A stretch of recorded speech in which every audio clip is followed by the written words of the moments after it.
ఎవరైనా ఒక పెళ్ళైన తర్వాత ఏడాది తర్వాత వచ్చి మొదటి వార్షికోత్సవం చేసుకుంటున్నామండి, ఫస్ట్ వెడ్డింగ్ యానివర్సరీ అంటే వాళ్ళకి మెడలో దండేసి దండం పెట్టచ్చు.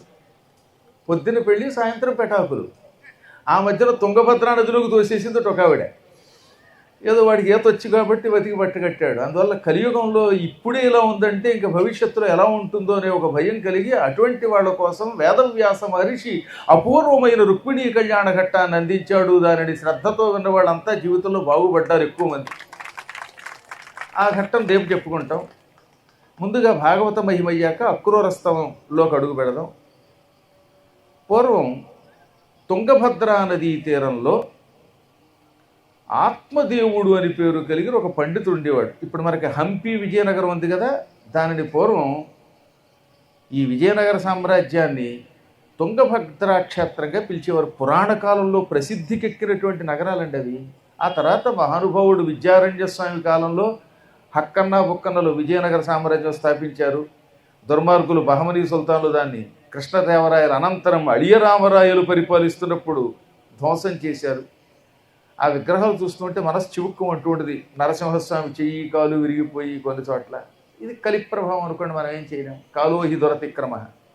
అటువంటి క్షేత్రంలో కొన్ని వేల సంవత్సరాల క్రితం మంచి సంపన్నమైన గ్రామం అది. ఆ గ్రామంలో ఆత్మదేవుడని ఒక పండితుడు ఉన్నాడు. ఇతని భార్య పేరు ధుంధులి. చాలా అందంగా ఉండేది. ఈ లోకంలో సహజంగా పండితులైన వాళ్ళకి డబ్బు ఉండదని ఒక శాస్త్రం. కానీ ఈయన మంచి పండితుడు. ఆ రోజుల్లో దాదాపు 10,000 ఎకరాల పొలం ఉండేది తుంగభద్రా తీరంలో. ఇంక ఇల్లు, ఈ ఎగ్జిబిషన్ గ్రౌండ్ అంతా కలిస్తే కూడా ఆయన ఇంటిలో సగం ఉండదన్నమాట. లంకంత ఇల్లు ఉండేది. ఇంటి చుట్టూత పెద్ద కాంపౌండ్ వాళ్ళు. ఈ ప్రాకారానికి అంటే ఈ కోటగోడలో ఉన్నటువంటి గోడకి బయట ఒక చూరు కూడా ఉండేది. పెంకుటిల్లు లాంటి ఒక చూరు, అరుగు ఉండేది. పూర్వం ఎవరైనా ప్రయాణం చేస్తున్నప్పుడు అలిసిపోయి ఈ ఇంటి ముందున్న అరుగుల మీద కూర్చునేవారు. మాకు కూడా మా చిన్నప్పుడు లంకంత ఇల్లు ఉండేది అనుకోండి. మా నాన్నగారు అరుగు మీద కూర్చుని ఎంతోమందికి ట్యూషన్స్ చెప్పారు. ఇప్పుడు చాగంటి కోటేశ్వరరావు గారి గురువు అమరేశ్వర ప్రసాద్ మా నాన్నగారి దగ్గర 5 ఏళ్ళు చదువుకున్నాడు ఆ రోజులు. ఆ ఎదురుగుండా కూర్చున్న రమణమూర్తి గారును ఆ అమరేశ్వర ప్రసాద్ గారు క్లాస్మేట్స్. ఇద్దరు కలిసి ఆ రోజుల్లో కొవ్వూరు కాలేజీలో చదువుకున్నారు. అమరేశ్వర ప్రసాద్ గారి నాన్నగారి దగ్గర చదువుకోకపోతే వాడు కోటేశ్వరరావు గారిని ఒక పౌరాణికుడు తయారయ్యేవాడు కాదు కదా మరి. అంటే నాన్నగారు ఎంత గొప్ప పండితులు ఆలోచించండి. మాకు బ్రహ్మాండమైన భవంతి అనమాట. మా నాన్నగారు దాత.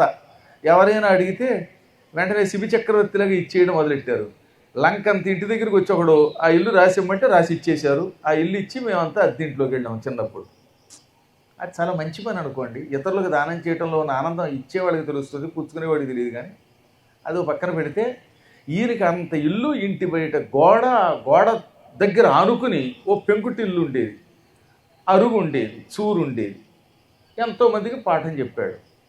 కానీ దురదృష్టం ఏంటంటే 10,000 ఎకరాల పైన పొలం ఉండి, లంకంత ఇల్లుండి, ఇంటి నిండా ఇనప బీరువా నిండా నగలు సంపద ఉండి కూడా ఒక్క పిల్లవాడు కూడా లేడు. ఆయనకి సంతానం లేకుండా పోయింది. పిల్లలు లేరు, నా ఆస్తి ఏమైపోతుందని బెంగ పట్టుకుంది ఆయనకి. 16 ఏళ్ళు ఎదుటి పెళ్ళి, మాట వరుసకు కూడా సంతానం లేకుండా అయిపోయింది. అందుకని ఎవడు కనబడితే వాడి దగ్గరికి వెళ్ళి నమస్కారం చేసి, ఏమండో నాకు పిల్లలు పుట్టే అవకాశం ఉందా అని బట్టి డాక్టర్ గారిని అడిగాడు అనుకోండి. డాక్టర్లేమో వాళ్ళ మందులు వాళ్ళు ఇచ్చారు. డాక్టర్ల మందులైనా పూర్వజన్మ రుణం లేకపోతే మాట వరుసకు కూడా సంతానం కలగదు. ఇక కనిపించిన గురువులు ఎవరు కనబడితే వాళ్ళని పట్టుకునేవాడు. వాళ్ళు అన్నారు నీకు యోగం లేదు పొమ్మన్నారు. కుమిలిపోయేవాడు ఆయన. ఇలా ఉండగా వాళ్ళు ఉన్నటువంటి చుట్టుపక్కల ఉన్న అడవిలోకి ఒక యోగీశ్వరుడు అడుగుపెట్టాడు. పూర్వం అడవులే కదండి ఇవన్నీ, మహారణ్యాలు ఇవాళ జనారణ్యాలు అయిపోయాయి.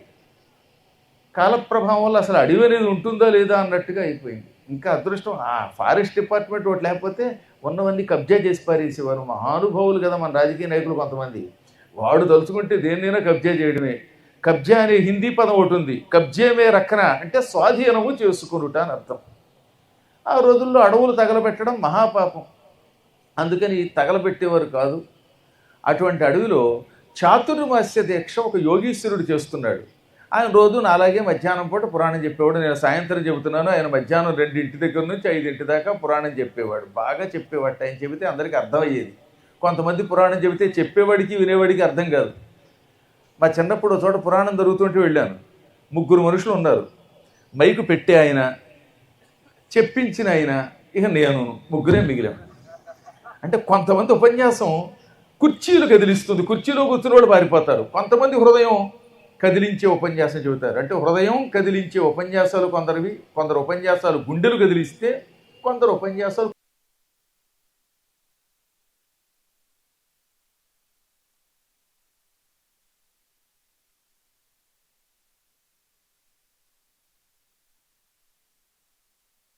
నాకు పిల్లలు లేరండి, సంతానం లేకపోతే నా ఆస్తి ఏమైపోతుంది, ఒక్క వారసుడైనా కావాలి, దయతో నాకు సంతానం ప్రసాదించండి అని అడిగాడు. భాగవతం మీ దగ్గర పుస్తకం ఉంటే చూడండి, అందులో మొట్టమొదట మహిమని ఉంటుంది, భాగవత మహాత్మ్యం. అందులో 4వ అధ్యాయం 5వ అధ్యాయం కథలు అన్నమాట ఇప్పుడే చెప్పేది. భాగవతంలో మహిమలో కథలు చెబుతున్నాను, మళ్ళీ ఏదో కల్పితమైన చందమామ కథ కాదు ఇది. ఆయన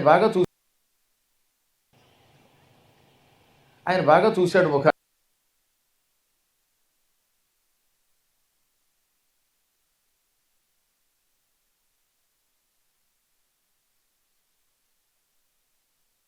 ఆయువున్ బలము బుద్ధియు విద్యయు చాలా కల్గగా ఉడుగని చింత కల్గి తనులోలి భజింపని చింత తండ్రికెప్పుడు కడు చింత చేయుదురు పుత్రులు శత్రులు కాక మిత్రులే. అద్భుతమైన పద్యం ఇది. పిల్లలు లేనంతకాలం లేరు అని ఏడుస్తట. తీరా దైవానుగ్రహంతో పిల్లలు పుట్టాక ఈ పిల్లలకి ఆయువు ఉంటుందా లేదా, బలం ఉంటుందా లేదా, ఆరోగ్యంగా ఉంటాడా లేదా, అనారోగ్యంతో తీసుకోడు కదా. ఈ మధ్యన మందబుద్ధితనం, ఆర్టిజం అని ఒకటి వస్తుందిగా, అలాంటివి వస్తాయా అని భయం.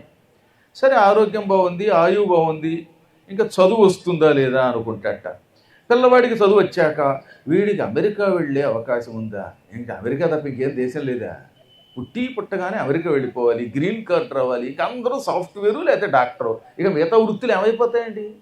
అందరూ సాఫ్ట్వేర్లు అమెరికాలో కూర్చుంటే ఆర్టీసీ బస్సు నడిపే మన అందరినీ గమ్యానికి తెచ్చే డ్రైవర్లు ఏమవుతారు, వాళ్ళు లేకపోతే బతుకుతామా, మనల్ని రక్షించే రక్షక భటులు లేకపోతే మనం ఏమైపోతాం, రాత్రి పగలు తిండి లేకుండా భార్యకి పిల్లలకి దూరమై అక్కడ కాపలా కాస్తూ ట్రాఫిక్లో నానాయాత్ర పడుతున్న రక్షక భటులు చూస్తే నా ప్రాణం చివుక్కుమంటూ ఉంటుంది.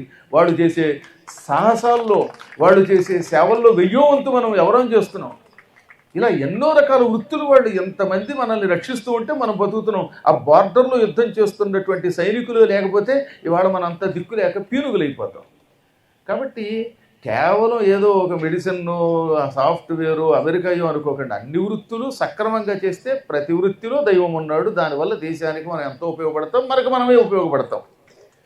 కానీ ఏంటో కొంతమందికి అదో లక్షణం అనుకోండి. ఏమైనా పిల్లలకి బాగా చదువు వస్తుందా, మంచి ఉద్యోగం వస్తుందా లేదా, ఉద్యోగం వచ్చాక మంచి పిల్లలు వస్తుందా లేదా, ఈ పిల్లలు వచ్చాక మళ్ళీ 4 మేడలు 4 గోడలు తెస్తుందా లేదా, తీరా కట్నం తెచ్చినావిడ మనల్ని ఏమంటుందో, అత్తగారు కొట్టినా తిట్టినట్ట కిక్కురు మరకుండా కూర్చోవాలటండో. ఈ మధ్యన ఒక ఆవిడ వచ్చిందిలేండి, మా అల్లుడు మంచివాడేనండి, మా అమ్మాయి మాట వింటాడు, కానీ మా కోడలే మా మాట విందండి. అంటే కోడల మాట మొగుడు వినకూడదట తన కొడుకు, కానీ అల్లుడు మాత్రం వినాలట కూతురి మాట. ఇది మానవ లక్షణం. అందులో వచ్చే కోడలు ఏం చేస్తుందో, ఇన్ని బెంగలతో నిరంతరాయంగా తనని సేవించని కొడుకులు చూచి తండ్రులు చాలామంది ఏడుస్తూ ఉంటారు గనక పుత్రులు శత్రువులు కాక మిత్రుడా. ఎందుకు వచ్చింది నా మాట విను అనగా, పిల్లలు లేకపోతే మోక్షం ఎలాగండి అన్నాడు. వారి పిచ్చాడా, సుకుడని ఉన్నాడు, ఆయనకి అసలు పెళ్ళే కాలేదు, పిల్లలు లేరు, ఆయనకి మోక్షం రాలేదా? మోక్షము భాగవతం వంటి గ్రంథములు వినడం వల్ల, మంచి పనులు చేయటం వల్ల వస్తుంది తప్ప పిల్లల వల్ల రాదు. పిల్లవాడు కొడుకు చేసే ఉపకారం ఒకే ఒక ఉపకారం. పుత్తు అని ఒక నరకం ఉన్నది. పుత్తు నామ పున్నామ. ఈ పున్నామ నరకం నుంచి రక్షిస్తాడు గనక పుత్రహ అన్నారు. త్రహ అంటే రక్షించువాడు. దేని నుంచి? పుత్తు త్రహ పుత్రహ. పుత్తు అని ఒక నరకం ఉన్నది. ఈ నరకం నుంచి రక్షిస్తాడు గనక కొడుక్కి పుత్రుడు అని పేరు. ఈ నరకం ఎందుకు వస్తుంది? ఇతరుల యొక్క సొమ్ములు అన్యాయంగా అపహరించడం వల్ల, దేవాలయం సొమ్ము తినడం వల్ల, చెరువులు ఆక్రమించి ఇళ్ళు కట్టడం వల్ల, తల్లిదండ్రులకు అన్నం పెట్టకపోవడం వల్ల వస్తుంది ఈ నరకం. ఆ పనులు చేయడం మాని. నా మాట విను, భక్తితో భగవన్నామం చేయి, మంచి పనులు చేయి. ఉపనిషత్తులు ఏమి చెబుతున్నాయి రోజును? నకర్మణాన ప్రజయాధనేన త్యాగే నైకే అమృతత్వమానసు. ఒరే రాయన, నువ్వు ఎన్ని పనులు చేసినా మోక్షం పొందవు. అమృతత్వము అంటే చావులేని తనం. చావులేని తనం అంటే భూమి మీద జన్మించకుండా ఏ పరమాత్ముని దగ్గర సుఖంగా ఉండడం. ఈ అమృతత్వం పొందడానికి నువ్వు ఎన్ని కష్టపడి పనులు చేసినా ఈ పనుల వల్ల ఉపయోగం లేదు. అందుకని ముందు నా కర్మణ, కర్మ వల్ల నువ్వు మోక్షం పొందవు. పోనీ ఇక రెండవది ఎవరి వల్ల? నా ప్రజయ. ప్రజ అంటే సంతానం. పిల్లల వల్ల కూడా మోక్షం పొందవు. నీ పిల్లాడు నీకేం మోక్షం ఇస్తాడు? వాడికి వాడే ఇచ్చుకోలేడు మోక్షం. బాగా డబ్బు ఉందండి, కోట్లు, ఈ కోట్లతో మోక్షం వస్తుంది అనుకుంటావేమో. నా ధనేనా, నీ డబ్బు వల్ల కూడా ముక్తి రాదు. డబ్బు వల్ల మోక్షం వస్తే ఈ పాటికి అందరూ ఎప్పుడో మోక్షం పొందేవాళ్ళం. ఏ హెలికాప్టర్లోనో పెడుతుంటే కొండ కొట్టుకుని కింద పడి చచ్చిపోతే ఎముకలు కనబడకపోతే ఇక మనకి ముక్తి వస్తుంది డబ్బు వల్ల, జబ్బు తప్ప. అందువల్ల న కర్మణ న ప్రజయా ధనే న త్యాగే నైకే అమృతత్వమానసు. ఒక్కదాని వల్ల మోక్షం వస్తుంది, త్యాగము వల్ల, దానము చెయ్యడం వల్ల మాత్రమే మోక్షం వస్తున్నది. ఇంకా దేనివల్ల రాదు ముక్తి. ఇతరులకు అంతో ఎంతో నీకున్న దాంట్లో పెట్టు, అన్యాయం చేయకుండా దానం చేస్తే దానం చేసిన వాడికి ముక్తి వస్తుంది అన్నారు. బాగా పాతకాలంలో సతీ సుమతి అని ఒక సినిమా ఉండేది. అందులో ఒక అద్భుతమైన పాట ఉందండి. సుశీల గారు అద్భుతంగా పాడారు, సముద్రాల వారు రాశారు. అలాంటి పాటలు మనకు ఆదర్శం. ఇప్పుడు పాటలు ఏమిటి, వీళ్ళ వహం పాటలు విని కొట్టండి, తిట్టండి, గెల్లండి, చంపండి, ప్రేమ రాక్షసివో నువ్వు ఓర్వశివో, ఇదేం పాట తెలియదు కాదు. కానీ ఆ రోజుల్లో ఎంత అద్భుతంగా ఉండేదండి. దానం ధర్మమే వేదాల నీతి సారం, నీ దానం నీ ధర్మం నిరుపేదల జీవాధారం. దానం ధర్మమే వేదాల నీతి సారం, జపమాచరించే జడధారి కన్నా దానాలు చేసే సంసారి మిన్నా. జపమాచరించే జడధారి కన్నా దానాలు చేసే సంసారి మిన్నా. నిరతన్నదానమే నీ పెన్నిధానం, నిదానం నీ ధర్మం నిరుపేదల జీవాధారం. దానం ధర్మమే వేదాల నీతి సారం. మహారాజులైనా మహివీడు వేళ కొనిపోయినారా తమ వెంట సిరుల. మహారాజులైనా మహివీడు వేళ కొనిపోయినారా తమ వెంట సిరుల. నెరదాత పేరే నిలచేది ధరణి, నిదానం నీ ధర్మం నిరుపేదల జీవాధారం. దానం ధర్మమే వేదాల నీతి సారం. ఇది సారాంశం అంటే, ఉపనిషత్తుల సారాంశం అంటే. ఎక్కడో కూర్చుని జటాజూటాలు ధరించి ఎవడికి ఉపకారం చేయకుండా అడవిలో జపం చేసుకునేటటువంటి సన్యాసి కంటే గృహస్థాశ్రమంలో ఉండి పెళ్లి చేసుకుని పిల్లల్ని కనిగి తనకున్న దానిలో అంతో ఎంతో దానం చేసే సంసారి మాత్రమే తరిస్తాడు. కాబట్టి అన్నదానం, నిరతాన్నదానమే నీ పెళ్లి దానం అన్నారు. నిత్యం అన్నదానం చేయటం అదొక గొప్ప మహానిధి. అదే ఇప్పుడు ఈ కరువల సత్రం వారు చేస్తున్న మహోపకారం అంటే. కొంతమంది మహారాజులు కోట్లు కోట్లు సంపాదించారు, యావత్ భూమండలాన్ని పరిపాలించారు. సప్త ద్వీపములతో కూడిన భూమండలాన్ని ఏకఛత్రాధిపత్యంగా పరిపాలించిన మహారాజుల్లో ఒక్కడైనా ఇవాళ మన కళ్ళ ముందు ఉన్నాడా? వీళ్ళు ఈ భూమిని విడిచిపెట్టి పైకి వెడుతున్నప్పుడు అంగుళం పట్టుకెళ్ళారా? అలా పట్టుకెడితే ఈ భూమి ఎప్పుడో వెళ్ళిపోయేది. అంగుళం మాట పక్కనెట్టండి. ఇప్పుడు నా శరీరమే నాతో రాదు. రేపు పొద్దున్న నేను పోతే పాపం పద్మాకర్ గారు ఎంతో మంచివాడు, ఒక లాల్చీ వేశాడు, ఒక పంచి కట్టాడు, దీనికి అంతో ఎంతో భోజనం పెట్టాడు అని ఈ లాల్చీ వేసిన శరీరం బాల్చీ తిన్నాక కూడా రావట్లేదే. మన శరీరమే మనతో రానప్పుడు ఇక మన ధనాలు ఎక్కడొస్తాయి? ఈ పిచ్చి గారు ఇదేదో అయిపోతున్నారు అనుకుంటాడు. ఎంతో భ్రమం ఇది.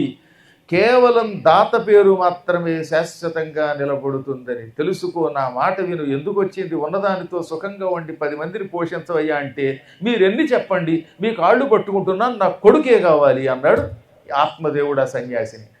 సరే నీ కర్మయోగం అనుకుని ఆయన టక్కన ఇలా చెయ్యి చాసగానే ఆయన చేతిలో ఒక పండు వచ్చి పడింది. ఆ పండుని మంత్రించి చేతిలో పెట్టి, నాయన ఈ పండు నీ భార్యకి ఇచ్చి రేపు ఉదయమే పూజ అనంతరం తినమను. ఈ పండు తింటే సందేహం లేకుండా పండులాంటి కొడుకు పుడతాడు. కానీ నీకు ఆ యోగం లేదు, ఒకవేళ బలాత్కారంగా వస్తే దానివల్ల ఇబ్బంది, నా మాట విను అని ఆ పండు చేతిలో పెట్టి పురాణం మారేసి పారిపోయాడు ఆయన. ఎందుకని? ఒక పండు మంత్రించి ఇచ్చాడు, దానివల్ల సంతానం కలుగుతుందని ప్రచారం అయిపోతుంది. ఇక ఈయనకి పురాణం పోయి అందరూ వచ్చి నాకో పండు అంటారు. ఈ ఫ్రూట్ తోటి ఈయన బతుకంతా ఆటూట్ అయిపోతుంది. అందుకని ఆ పురాణమే మారేసి పారిపోయాడు ఆయన. ఈయన ఆనందపడి ఇంటికి వచ్చాడు. ఆ సమయానికి ఈయన భార్య దుందులి యొక్క చెల్లెలు వచ్చింది. ఆ చెల్లెలకి పెళ్ళయి వీళ్ళ తర్వాత వీళ్ళకి 16 ఏళ్ల క్రితం పెళ్ళయితే వాళ్ళకి 15 ఏళ్ల క్రితం పెళ్ళయింది. ఒక ఏడాది తర్వాత పెళ్ళయింది. ఆమె భర్త దరిద్రుడు, ఏ పని చేయడు, ఆ బెల్ట్ షాపులన్నీ వాడివే. కానీ వాళ్ళకి అదే యోగం, 12 మంది పిల్లలు. దరిద్రుడికేమో వద్దంటే 12 మంది పిల్లలు, ఇంత సంపద ఉన్నవాడికి పిల్లలు లేరు. చూసారా యోగం? అది ఇప్పుడు మళ్ళీ గర్భవతి అయింది. అందుకని అక్క మళ్ళీ 13వసారి ప్రెగ్నెంట్ అయ్యాను, ఈ పిల్లాన్ని ఎలా పోషించాలో తెలియట్లేదు. మీ మరిది గారు అంటే నా భర్త ఏ పని చెయ్యడు, అందుకని ఏమైనా ఇస్తావేమో అని నీ దగ్గరికి ఆశించి వచ్చాను అంటూ ఉంటే ఇదంది. మా ఆయన వచ్చాక ఏదైనా ఇప్పిస్తాలే అంది. ఎంతలో ఆత్మదేవుడు వచ్చాడు. మరదలా సమయానికి నువ్వు వచ్చావు, మీ ఇద్దరికీ శుభవార్త. స్వామీజీ పండు ఇచ్చారు, ఈ పండు మీ అక్క రేపు పొద్దున ఉదయం తింటే గర్భవతి అవుతుంది, సంతానం కలుగుతుంది అని ఆ ధుందులి చేతిలో పండు పెట్టి పూజా మందిరంలో పెట్టవే ఈ పండు, రేపు ఉదయమే పూజ అనంతరం తిను, మన పూజ ఫలిస్తుంది అన్నాడు. అని వెళ్ళగానే ఈ దుందులి తలకాయ పట్టుకుని ఏడుస్తూ, ఏమే చెల్లి, మీ బావ సగ్గుబియ్యం జావలా తయారయ్యాడు, నాకేమో పిల్లలంటే ఇష్టం లేదు, గర్భం ధరిస్తే పొట్ట పెరిగిపోతుంది, ఆ తర్వాత ప్రసవానంతరం పొట్ట మీద ముడతలు ఏర్పడతాయి, పిల్లలు పాలు తాగితే స్తన సౌందర్యం పోతుంది, పిల్లల వల్ల శరీరంలో ఉన్న సౌందర్యం తగ్గిపోయి ఆడవాళ్ళు తొందరగా ముసలాళ్ళలా కనపడతారు, దేవుడు పిల్లలు ఇవ్వలేదు సుఖంగా ఉన్నానని నేను అనుకుంటూ ఉంటే ఇప్పుడు మీ బావ ఏమో ఎక్కడి నుంచో పండు తెచ్చాడు, ఈ పండు తింటే నేను గర్భం ధరిస్తే ఏమైపోతానో, నాకు పిల్లలు ఇష్టం లేదే బాబు, ఒకవేళ గర్భవతిగా ఉన్నప్పుడు ప్రసవ వేదంతో చచ్చిపోతానేమో, ఇన్ని బెంగలు నాకున్నాయి అనగానే ఈ చెల్లెలు చాలా తెలివైందండు. అది వెంటనే ఏమందంటే, అక్క నేను ఒక ఉపాయం చెబుతాను, నా మాట విను, నువ్వు ఆ పండు తినకు, పొద్దుటే పూజ అనంతరం బావ దగ్గరికి వెళ్ళి పండు తినేశాను వెంటనే గర్భం వచ్చిందని దొంగ వాంతులు నటించు, ఒక్కొక్కరి వాంతులు నటించు, పండు చాలా మహిమ కలిగిందని ఆయన నమ్మేస్తాడు. ఆ తర్వాత నేను కథ అంతా నడిపి నిన్ను మా ఇంటికి పట్టుకుపోతాను, నేను ఎలాగో గర్భవతిని కదా, నువ్వేమో దొంగ గర్భం నటించు, నాకు సంతానం కలగానే ఆ పిల్లాడో పిల్లో నీ చేతిలో పెడతాను, దాన్ని మీ సంతానం కింద భావించి పెంచుకోండి, నాకేమో ఒక బిడ్డ యొక్క భారం తగ్గుతుంది, నీకు ప్రసవ భారం ఉండదు, ఇద్దరికీ కూడా మంచి ఉపయోగకరమైన పని అనగానే, ఆహా నువ్వే చెల్లివంటే, చెల్లివి, కుళ్ళిపోయిన మల్లివి, గోడ మీద బల్లివి, వీధిలో తిరిగే పిల్లివి అని తెగ పొగిడేసి అలాగే అంది. అలాగే అంటే కాదు, నేను దారిద్ర్యంతో ఉన్నాను కదా, మరి బావకి చెప్పి నాకు ఏదైనా ఇప్పించాను కానీ నీకెందుకైనా ఇప్పిస్తానంది.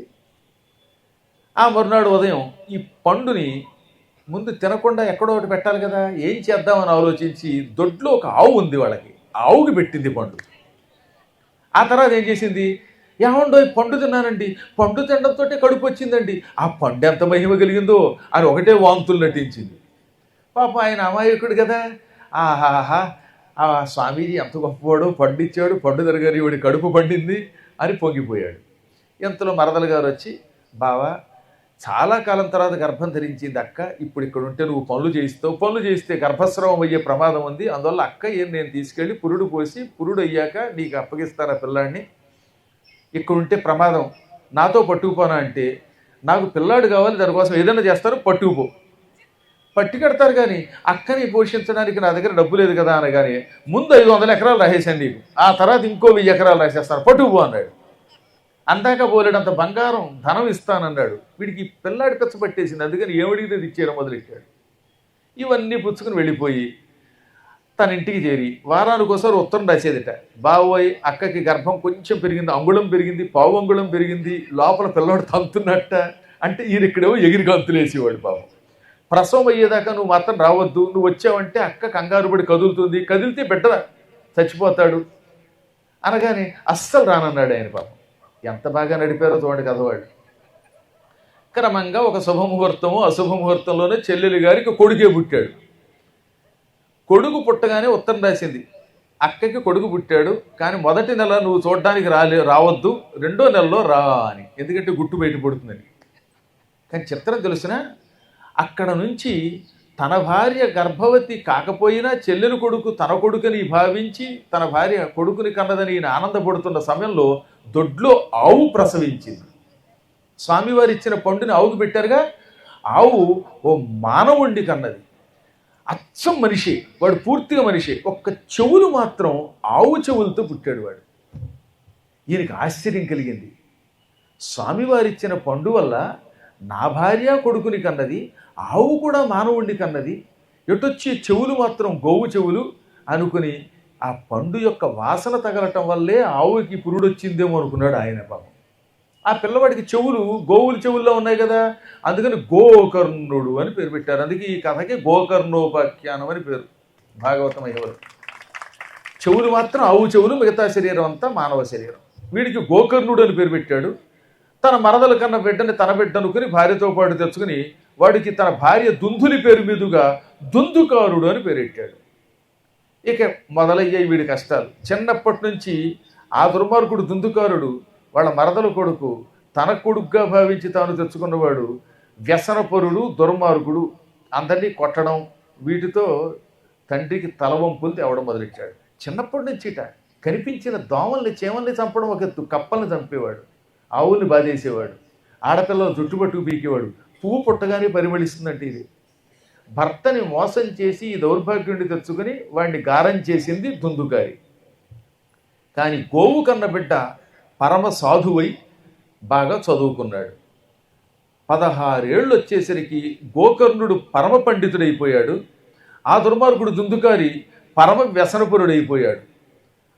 అసలు అంత పవిత్రమైన విప్రవంశంలో పుట్టి యజ్ఞోపవేతం తీసి తాగడం, తందనాలాడడం, చివరికి తినకూడదని శాస్త్రం చెబుతున్న గోమాంసం కూడా తినేసేవాడు. ఊరు చివర ప్రత్యేకంగా ఒక వేశ్యల బృందం ఉన్నది, వాళ్లతో మకాం పెట్టాడు.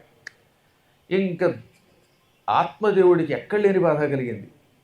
చదువు లేదు, సప్తవ్యసనాలు వచ్చాయి, వేశ్యాలోలుడైపోయాడు, ఆస్తి తగలేస్తున్నాడు. వీడిని ఏదన్నా అందామా అంటే పెద్దయ్యాక తండ్రి మీద ఎదురు తిరగడం మొదలెట్టాడు, కొట్టడానికి కూడా సిద్ధపడుతున్నాడు. ఇప్పుడు వీడిని ఎలా బాగు చేయాలని భావించాట. ఒక స్థాయి దాటిపోయిందిరండి. చాలా పెద్ద కథ అయినా క్లుప్తంగా చెప్తాను మీకోసం అన్నమాట. అంతా చెప్పాలంటే ఈ భాగవత సప్తాహం కదా 7 ఏళ్ళు 49 రోజులు చెప్పాలి. చివరికి ఒక రోజున తండ్రి వీడి బాధపడలేక గోకర్ణుడి దగ్గరకు వచ్చి, నాయన నువ్వు నా బిడ్డవి కాకపోయినా గోవు కన్న బిడ్డవైనా కన్నబిడ్డలా పెంచానురా, కానీ నా కన్నబిడ్డ నన్ను ఏడిపిస్తున్నాడు, ప్రత్యక్ష నరకం చూపిస్తున్నాడు, నాకు ఈ కష్టం నుంచి ఏదో రకంగా విముక్తి కలిగించు అనగా ఒక క్షణం ఆలోచించి గోకర్ణుడు ఇలా అన్నాడు, తండ్రి అమ్మ ఎంతో గారం చేసి ఆ దౌర్భాగ్యుడిని పాడు చేసింది, ఇప్పుడు వాడు బాగుపడ్డం. చిన్నప్పుడు బాగుపడాలి తప్ప ఇన్నేళ్ళు వచ్చాక వ్యసనపరుడైన వాడిని బాగు చేయడం మన వల్ల కాదు. ఇంతేకాదు భవిష్యత్తులో ఇంకా ఎన్నో అవలక్షణాలు వాడి దగ్గర నుంచి మనం చూడబోతున్నాం. ఈ ఇల్లు అపవిత్రం అవుతుంది, వాడు హత్యలు చేస్తాడు, ఉరికంబానికి కూడా ఎక్కడానికి సిద్ధంగా ఉన్నాడు. కాబట్టి వాడితో నువ్వు పెట్టుకోవద్దు. నేను కూడా వాడిని చూసి విసిగెత్తిపోయాను. అందుకని రేపు రాత్రి ఎవరికీ చెప్పకుండా తీర్థయాత్రకు వెళ్ళిపోతున్నాను. నువ్వు తరించాలనుకుంటే అమ్మకు కూడా చెప్పకుండా నాతో తీర్థయాత్రకు వచ్చేయి. వచ్చావా నువ్వు బాగుపడతావు, లేదా నీ కర్మ అన్నాడు. నువ్వు చెప్పినట్టే వింటానని మరునాడు ఎవరికీ చెప్పకుండా ఈ కొడుకు కాని కొడుకు గోకర్ణుడితో ఆత్మదేవుడు తీర్థయాత్రలకు వెళ్ళిపోయాడు. ఇక నేను రానని ఉత్తరం రాసిపెట్టి మరి వెళ్ళిపోయాడు. ఇక దుందుకారుడికి బ్రహ్మానందం కలిగింది. అమ్మాయ ఉన్న పీడపోయింది, నాన్న యొక్క భయం లేదు, సోదరుడు లేడు అనుకుని ఆ వేశ్యలందరినీ ఇంట్లోకి లాక్కొచ్చి మకాం అక్కడ పెట్టాడు. ఇల్లు ఇప్పుడు ఏమైపోయిందనమాట, బ్రోతల్ హౌస్ అయిపోయింది, జోదగృహం అయిపోయింది. అమెరికాలో లాస్ వేగాస్ అని ఒకటి ఉంటుందండి, ఫీనిక్స్కి దగ్గరలో ఉంటుంది. ఫీనిక్స్కి కాలిఫోర్నియాకి మధ్యలో లాస్ వేగాస్ అని ఉంటుంది. ప్రపంచ ద్యోత గృహం అని పేరు దానికి. ప్రపంచంలో ఎన్ని రకాలైన దేశాలు ఉంటాయో అన్ని బిల్డింగులు అక్కడ ఉంటాయి. భారతదేశానికి నమూనా ఒక బిల్డింగు, ఇజ్రాయిల్ బిల్డింగు, అలా రకరకాల దేశాల బిల్డింగులు. అక్కడ జరిగే జోదం ఎక్కడ జరగదు, అక్కడ అదంతా లీగల్ కదా. వ్యభిచారము జోదము ఈ రెండు చట్టబద్ధమైనవి, వాటికి ఏం శిక్ష ఉండదు. శిక్ష సరే గవర్నమెంట్ ప్రోత్సహిస్తుంది, పెద్ద ఆదాయం అది. అక్కడికి వెళ్ళి కోటీశ్వరులు, ఒక అరగంట క్రితం కోటీశ్వరులు జోదం ఆడి తర్వాత చెప్ప చేతికి పొందినటువంటి వాళ్ళు ఉన్నారు. నన్ను కూడా తీసుకెళ్ళారులేండి గురువు గారు. ఎవరైనా ఎక్కడికి వచ్చినా వాడు ఒకసారి చూడాలని. ఇప్పుడు కాదు, 2006లో, మళ్ళీ వెళ్ళలేదు. మీరు ఏమన్నా అనుమతిస్తే వాళ్ళు వస్తారు 20 ఏళ్ల తర్వాత. ఒక్క క్షణకాలంలో కోటీశ్వరులు బెచ్చగాళ్ళు అయిపోయారు. అక్కడికి వెళ్ళాక అవన్నీ భవనాలు చూసాం. లోపలికి వెడితే ఇక మళ్ళీ ఇప్పట్లో బయటికి రారనమాట. ఒక 5-6 రోజులు తిరగడమే అదో దరిద్రం. దానికి లాస్ వేగాస్ అని ఎందుకు పేరెట్టారు అని అడిగాను నేను. మాకు తెలియదు అన్నారు. వేగంగా లాస్ అయిపోతుంది డబ్బు కనుక లాస్ వేగాస్ అనమాట అని పేరు పెట్టి వచ్చాను దానికి. పరమ చండాలాలన్నీ అక్కడే ఉన్నాయి. కొన్ని మంచి పనులు అక్కడ ఉంటాయి, అది వేరే విషయం. కానీ ఎందుకు చెప్తానంటే, ఇది ఇల్లంతా జోదగురకంగా మార్చేశాడు వాడు. ఇక రోజు వాళ్ళ అమ్మని బాది డబ్బు అన్నాడు, పొలం అమ్మాడు, స్థలాలు అమ్మాడు, ఇంట్లో ఉన్న డబ్బు అయిపోయింది. ఇక మిగిలిందల్లా బీరువాలో బంగారం. ఆ బంగారం దాదాపు కర్నూలులో సగం నేల మీద పెట్టడానికి పరచడానికి పనికొచ్చాను నగలు ఉన్నాయట. అన్ని నగలు ఉన్నాయట. అవన్నీ ఇనప బీరువాలో ఉన్నాయి. డబ్బు అయిపోయాక ఒక రోజున వాడు వాళ్ళ అమ్మ దగ్గరకు వచ్చి, సాయంత్రం వస్తాను నేను, ఇనప బీరువా తాళాలు తీయాలి, ఆ నగలన్నీ అక్కడ బయట పెట్టాలి, లేదా నా సంగతి తెలుసుగా, పాకిస్తాన్ పోలీసులు ముడుసుల మీద ఎలా కొడతారో కర్రలతో అలా కొడతానన్నట్టు. దాంతో అది హడిలిపోయింది. రోజు చితక్కొట్టి ఏడిపించి ఇంట్లో డబ్బంతా పాడు చేశాడు, పొలాలు అమ్మాడు. ఇప్పుడు బంగారం కూడా ఇమ్మంటున్నాడు, ఇవ్వకపోతే కొడతాడని భయపడిపోయి ఈ బంగారం ఈ దుర్మార్గుడికి దక్కకూడదనుకున్నది. చెల్లెలి కొడుకుని సొంత కొడుకుగా తీసుకొచ్చి భర్తని మోసం చేసి అబద్ధమాడినందుకు భగవంతుడు తగిన శిక్ష విధించాడని భావించి ఏం చేయాలో తెలియక ఈ కొడుకు బాధ వదిలించుకోవడానికి ఇనప బీరువాల తాళాలు దొడ్లో నూతులో పారేసి నూతులో దూకి ఆత్మహత్య చేసుకు చచ్చిపోయింది. అంటే వాడికి బంగారం దక్కకూడదు, తాను బతకూడదు అనుకుని అందులో దూకి మరణించింది. కాసేపటికి వీడు రాగానే ఇంట్లో ఉన్న వేశ్యలు అన్నారు, మీ అమ్మ తాళాలు ఎక్కడ పెట్టిందో తెలియదు కానీ నూతులో దూకి చచ్చిపోయింది అనగానే వాడు, చస్తే చచ్చింది, దిక్కుమాలింది, తాళాలు ఎక్కడ పెట్టిందో అన్నాడు. అది పెద్ద నొయ్యి. ఆ నూతిలో పడేసిందని వాడికి తెలియదు. ఒకవేళ పారవేసిందని వెతికినా ఆ తాళాలు దొరకవు, అసంభవం. తల్లినేమో దొడ్లోనే పాతి పెట్టేసి తాళాల కోసం ఎంత వెతికినా బీరువా తాళాలు కనపడలేదు. ఆ బీరువాలు బాంబులు పెట్టిన పగలవంటి. పాతకాలం బీరువాలు ఎలా ఉండేవి? మీ చిన్నప్పుడు కొంతమంది ఇళ్లలో చూసే ఉంటారు, మేము చూసాం అలాంటి బీరువాలు. అవి దేనికి పగలు, అణుబాంబులు పెట్టి పగలచాలి, అంత స్ట్రాంగ్ అయినటువంటి బీరువా. దాంతో వాడికి మండిపోయింది. రోజు ఆ తల్లిని తిట్టుకొని తాగుడికి ఈ వేశ్యలకి డబ్బు రాకపోవటం వల్ల దొంగతనాలు మొదలుపెట్టాడు. వాళ్ళ ఊరికి చివర 4 రోడ్ల కూడలి ఉన్నది, జంక్షన్, అడవి మార్గం అది. ఆ అటవీ మార్గంలో ముసుగు వేసుకుని ఓ దుడ్డు కర్ర పట్టుకెళ్ళి అటు వెళ్ళి వాళ్ళ బుర్ర మీద కర్రతో కొట్టి ఎర్రగా నెత్తురు బయటికి తీసి వాళ్ళని చంపో కొట్టో బంగారం పట్టుకొచ్చేవాడు. ఇది మహారాజు గారికి తెలిసింది. తుంగభద్రా తీరంలో ఎవడో ఒక దుర్మార్గుడైన దొంగ హంతకుడు బయలుదేరాడు. వాడిని పట్టుకోమని స్పెషల్ ఫోర్స్ని పంపాడు. మూలబలం అంటారు అటువంటి వాళ్ళని. ఒక్కొక్కడు 100 మందిని తన్నగలిగేటటువంటి పరాక్రమం కలిగిన భటులు వాళ్ళు. అటువంటి వాళ్ళని పంపారు. ఈ విషయం ఈ వేశ్యలకి తెలిసింది. ఒక రోజున వాళ్ళలో వాళ్ళు ఆలోచించారు, ఈ దుర్మార్గుడు దొంగతనాలు చేస్తున్న విషయం రాజుగారి దగ్గరికి వెళ్ళింది. రాజుగారు భటులు పంపాడు. వీడిని పట్టుకోవడం ఖాయం. పట్టుకుంటే వాడికి ఎలాగో ఉరిశిక్ష పడుతుంది. వాడి డబ్బు మనకిస్తున్నట్టు తెలిస్తే మనం ఆడవాళ్ళం కనుక ఉరిశిక్ష వెయ్యకపోయినా శాశ్వతంగా చెరసాల్లో పడతాం. కాబట్టి వీడిని వదిలించుకుందాం అనుకున్నారు. అనుకోకుండా ఆ రోజున వాడు బాగా ఎక్కువ బంగారం తెచ్చాడు దొంగతనం చేసి. ఆ బంగారం అంతా వీళ్ళకి ఇవ్వగానే ఆ పూట వాడి చేత బాగా తాగించేసి ఆ మత్తులో ఉన్నప్పుడు మంచానికి సంకెళ్ళు తాళ్ళు వేసి కట్టి రోకళ్లతో కర్రలతో కొళ్ళబొడిచి కొట్టి కొట్టి కొట్టి చంపడానికి ప్రయత్నించారు. కానీ పాపిష్టివాడు కదండి, పాపాత్ములు అంత తేలిక చావరు. ఎన్ని దెబ్బలు కొట్టినా చావట్లేదు వాడు, మూలుగుతున్నాడు తప్ప చావట్లేదు. ఒరే వీడు చచ్చేటట్లేడు, తెల్లవారితో చుట్టుపక్కల వాడికి తెలిస్తే మన పీక మీదకి వస్తుంది అని బాగా ఆలోచించి చింతనిప్పులు బాగా ఎర్రగా చేసి వాడి తల నుంచి పాదాల దాకా మీద నిప్పులు పోసి బతికుండగా కాల్చి కాల్చి కాల్చి చంపేశారు వాడిని. చేసిన పాపాలకి నికృష్టమైన మరణం పొందాడు. ఆ చచ్చినాడి శవాన్ని దొడ్లో ఉన్న నూతిలో పారేసి ప్రొద్దుటే చుట్టుపక్కల వాడిని పిలిచి, ఏమండి ఈ దుందుకారుడు దొంగతనాలకు పోతున్నాడండి, కాస్త రాజుగారికి ఇన్ఫర్మేషన్ ఇవ్వండి అని పైగా మంచివాళ్ళలా చెప్పి సాయంత్రం చీకటి పడ్డాక ఇంటికి తాళాలు వేసుకుని ఈ బంగారం పుచ్చుకొని వాళ్ళ దారిని వాళ్ళు పారిపోయారు.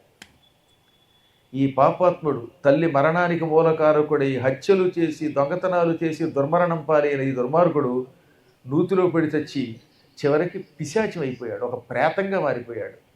ఈ ప్రేతాలకి చంపుకు తినే శక్తి ఉండదు, అవి ఒక రూపం కూడా సక్రమంగా ధరించలేవు, ఎవరినో ఒకరిని పట్టుకోవాలి. వీడు రోజు సాయంత్రం పూట నూతిలోంచి బయటకు వచ్చి ఇంటి బయట చెప్పాక కాంపౌండ్ వాళ్ళ బయట ఒక చూరు ఉందని పెంకుటింటితో తయారు చేసిన చూరు, ఆ చూరులో దాక్కునేవట. అటు ఎవరైనా పెడుతుంటే హుమ్ అని అరిచేవాడు. అరుపులకు ఎవడైనా భయపడ్డాడా వాడిని తినగలుగుతాడు. పిశాచాలు ప్రేతములు పిరికి వాళ్ళని మాత్రమే చంపుతాయి, మీలాంటి ధైర్యవంతులు ఏమీ చేయలేవు. అందువల్ల ధైర్యంగా ఉంటే అవేం చెయ్యవు. అయినా ఇప్పుడు ఎక్కడున్నాయి ఇలాంటి పిశాచాలు, ఎప్పుడో పోయాయి. అసలు మనుషులే పెద్ద పిశాచాలు వచ్చాక ఈ దౌర్భాగ్యులు, ఈ వ్యసనపరులు, దుర్మార్గులు కలియుగంలో ఎక్కువైపోయాక పిశాచాలు ఎప్పుడో పోయాయండోయ్. కాబట్టి శ్మశానాల్లో ఇప్పుడు దెర్ ఈజ్ నో పిశాచం, ఎవరి వన్ ఈజ్ ఏ పిశాచం. మీలాంటి పుణ్యాత్ములు తప్ప. మళ్ళీ మిమ్మల్ని పొగడకపోతే రేపు రాదు. మీరు పురాణం వినడానికి వచ్చిన వాళ్ళలో ప్రేతాలు పిశాచాలు ఉండవనుకోండి, వాళ్ళలో కూడా పిశాచాలు ఉంటే ఇంక మనం ఏం చేయలేం. కానీ కలియుగంలో ఏ భూత ప్రేతాలు లేవు, పిశాచాలు లేవు, వాటి గురించి భయపడక్కర్లేదని వ్యాసుడు ఎప్పుడో చెప్పాడు. అందువల్ల ఇప్పుడు పూర్వంలో చేతబడి చేశాడు అనుకోవడం ఇదంతా భ్రమ. దైవశక్తి మాత్రమే ఒక్కటి ప్రవర్తిస్తుంది, వీటి గురించి పట్టించుకోకండి. ఇది పక్కన పెడితే ఈ ప్రేతం ఎవడైనా భయపడితే వాడిని విరుచుకు తినేది. కానీ చుట్టుపక్కల వాళ్ళకి 2 రోజుల్లోనే తెలిసిపోయింది. ఏమని? ఇక్కడ దుందుకారుడు పిశాచం అయిపోయాడు, వాడు ఆ చూరులో చేరాడు, ఎవరైనా ఆ మార్గం నుంచి వెళుతూ ఉంటే భయపెట్టి చంపుతున్నాడు, కాబట్టి పిరికి వాళ్ళు చీకటి పడ్డాక అటు వెళ్ళకండి అని చాటారు. దాంతో ఎవరో అటు వెళ్ళేవారు కాదు. ధైర్యవంతుల్ని వీడేం చేయలేకపోయాడు. దీనివల్ల క్రమక్రమంగా వాడికి తిండి లేకుండా అయిపోయింది. ప్రేతాలకి ఆకలి వేస్తుంది, మన భోజనం అవి తినలేవు. ఎవడైనా వస్తే పిరికివాడిని చంపుకు తినాలి, పిరికివాళ్ళు రావడం లేదు. దాహం వేస్తే రక్తం తాగుదాం అంటే రక్తం లేదు. అదే వాడు చచ్చే చావు అంటే. అందువల్ల పరమ పాపాత్ములు నరకానికి వెళ్ళరు, స్వర్గానికి వెళ్ళరు, మధ్యలో ఇలా ప్రేతములై అల్లాడిపోతారు. కనుక ఇలాంటి పాపాలు పొరపాటును కూడా చేయకూడదు. స్త్రీ హత్య, శిశుహత్య, బ్రహ్మహత్య, మహాత్ముల సొమ్ములు అపహరించడం, దొరికాయి కదా అని అందరి యొక్క స్థలాలు కబ్జా చేసేసి వాటిని అమ్ముకు తినేయడం, ఇవన్నీ చేస్తే భవిష్యత్తులో ఇలాంటి ప్రేతాత్మలై తిండి లేక అల్లాడిపోతారు. అందువల్ల అనుక్షణం జాగ్రత్తగా ఉండండో అని ఎన్నోసార్లు పురాణాల్లో చెప్పాం. ఎందుకంటే ఆ దరిద్రపు సొమ్ము, దానివల్ల ఏమిటి వీడి బతుక్కి? ఎంతకాలం బతికి ఏడుస్తాడు మహా అయితే? ఏదో ఒకనాటికి పోతాం. అందువల్ల కట్టుకోవడానికి కష్టపడ్డా, ఉండడానికి ఇంత ఇల్లు, ఇంత భోజనం ఉంటే సంతృప్తి పొందక అందరినీ మోసం చేసి చంపి ఏదో రకంగా దుర్మార్గత్వంతో సంపాదించి ఈ సొమ్ము ఏం సుఖం ఇస్తుంది? పాపాత్ములు ఏం సుఖపడుతున్నారు అనుకుంటున్నారు? కోటీశ్వరులు చూశాను నేను, కొన్ని కోట్లు ఉంటాయి, ఏమి సుఖం ఉండదు, ఏం ఉపయోగం ఉంది. కాబట్టి ఎప్పుడు కూడా కొంచెం జాగ్రత్తగా భగవన్నామస్మరణ చేసుకుంటూ పవిత్రంగా గడపడానికి ప్రయత్నిద్దాం. గోవింద. వీడిలా యాత్ర పడిపోయి నానాయాత్ర పడుతూ ఉన్న సమయంలో అక్కడ గోకర్ణుడు ఆత్మదేవుడితో తీర్థయాత్రలు చేస్తూ ఉండగా హఠాత్తుగా ఆత్మదేవుడు మధ్యలో మరణించాడు. తండ్రి మరణించాక జాలిపడి ఆయన గయ వెళ్ళాడు. గయలో ఒక నెలలాళ్ళుండి ఈ తండ్రి కాని తండ్రికి పిండ ప్రదానం చేశాడు. గయాశ్రాద్ధం పెడితే ఎవరైనా తరిస్తారు. ఇంతలో గయలో ఆయన ఉండగా ఈ ఊరు తుంగభద్ర నుంచి కొంతమంది తీర్థయాత్రలకు వచ్చారు. వాళ్ళు వచ్చి, గోకర్ణ నువ్వు ఎక్కడున్నావా, నీకు విషయం తెలియదేమో, మీ అమ్మని ఎవరో చంపేశారు, మీ అన్నయ్యే చంపాడని కొందరు అంటున్నారు, ఆ దుందుకారుండి కొంతమంది వేశ్యలు చంపారు, వాడు ప్రేతాత్మయ్యి అల్లాడిపోతున్నాడు అని చెప్పగానే ఇతడు చాలా బాధపడ్డాడు. అయ్యో సోదరా, చేసిన తప్పుడు పనులకి చివరికి ఇలా అయిపోయావా అని ఆ తల్లికి ఈ సోదరుడికి గయలో మళ్ళీ పిండం పెట్టాడు, గయాశ్రాద్ధం పెట్టాడు. ఏడాది అవ్వకుండా కూడా గయాశ్రాద్ధం పెట్టవచ్చు అని ఈ కథ ద్వారా తెలుస్తున్నది. చచ్చిన 8వ మాసంలో గయలో శ్రాద్ధం వారందరికీ పెట్టాడు ఆయన. ఆ తర్వాత ఏమనుకున్నాడు, ఆఖరిసారిగా ఒక్కసారి ఆ ఊరు పెడతాను, ఆ ఇల్లు ఊళ్ళో వాళ్ళకి హ్యాండ్ ఓవర్ చేస్తే ఏ వేణుగోపాల్ గారు డాక్టర్ గారికి అప్పగిస్తే అది కరివేల సత్రానికి అప్పగిస్తారు, మంచి సత్రం తయారవుతుంది, అన్నదానం సత్రంగా తయారవుతుంది అనుకుని ఇల్లు అప్పగించడానికి నానాయాత్ర పడి ఎక్కడి గయ, అక్కడ నుంచి బీహార్లో ఉంటుంది గయ అంటే, అక్కడ నుంచి నడుచుకుంటూ కాలినడకన కాబట్టి ఆ రోజుల్లో ఇదిగో తుంగభద్రా తీరానికి వచ్చాడు, కర్ణాటక వచ్చాడు. 2 నెలలు పెట్టిందండి ఆయనకి నడక్కి పాపం. రోజు మహావేగంగా నడిచేవాట. అలా నడిచి మొత్తం మీద ఊరు వచ్చాడు. ఆయన ఊరు వచ్చే సమయానికి చీకటి అయిపోయింది, కటికి చీకటి. అందుకని ఇంటి తలుపులేమో తాళాలు వేసుకున్నాయి, ఆ తాళాలు ఎక్కడున్నాయో తెలియదు. ఊళ్ళో వాళ్ళందరినీ ఇప్పుడు కెలకడం ఇష్టం లేక ఆ ఇంటి అరుగంతా దుమ్ముతూ ఉంటే తువ్వాలతో తుడుచుకొని ఆ చూరు దగ్గర పడుకున్నాడు అనమాట. అరుగు నాకే ఉపయోగపడింది, మా నాన్న కట్టించిన అరుగు అనుకున్నాడు.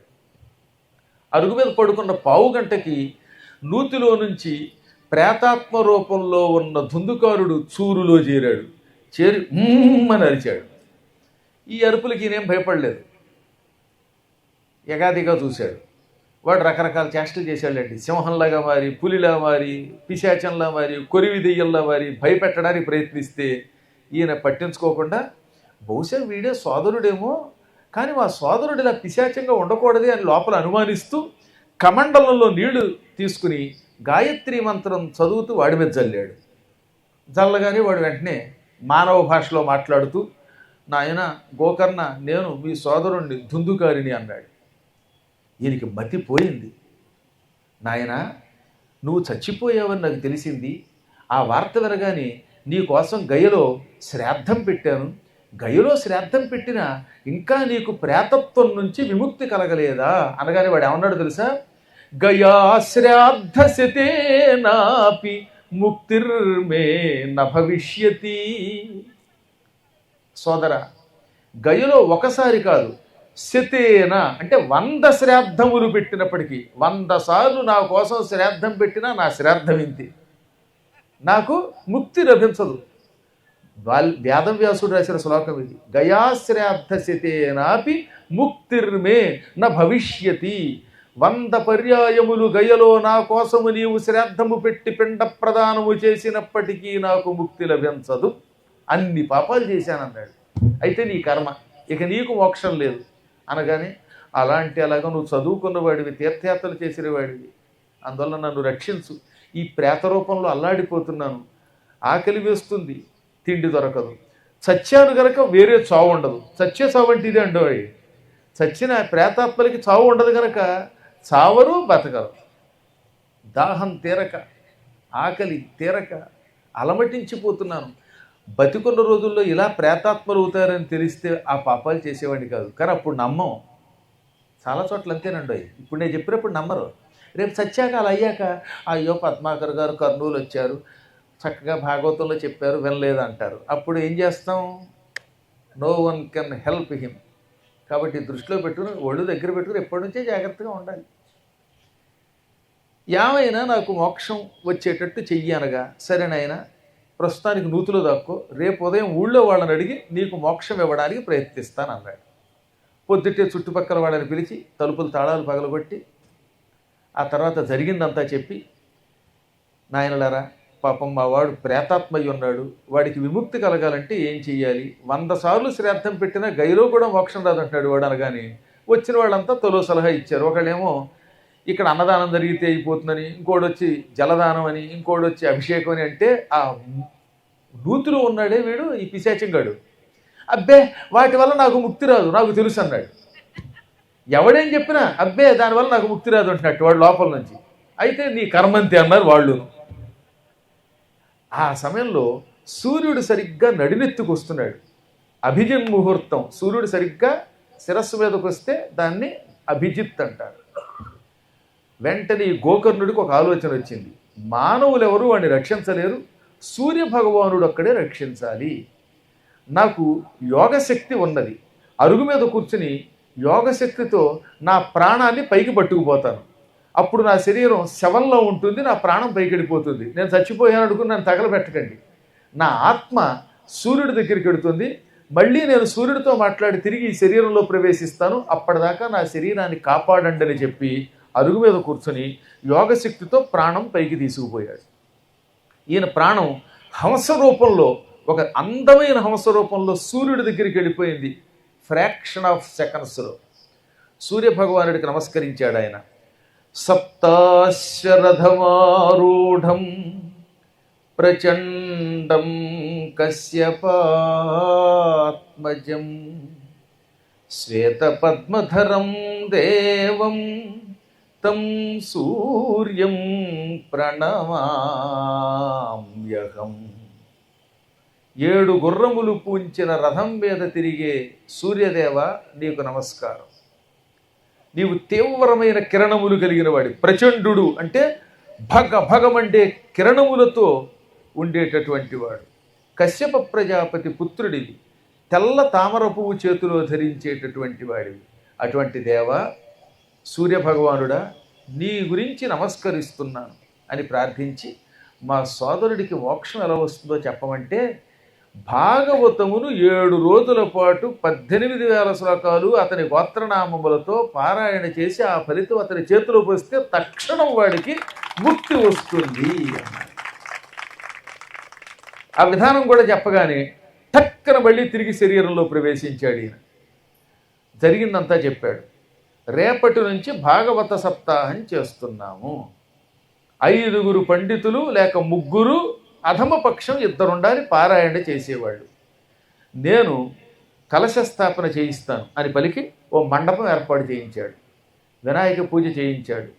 మొదటి రోజు ఇక్కడ జరిగినట్టే జరిగింది. అందులో 5 కలశములు స్థాపన చేశారు.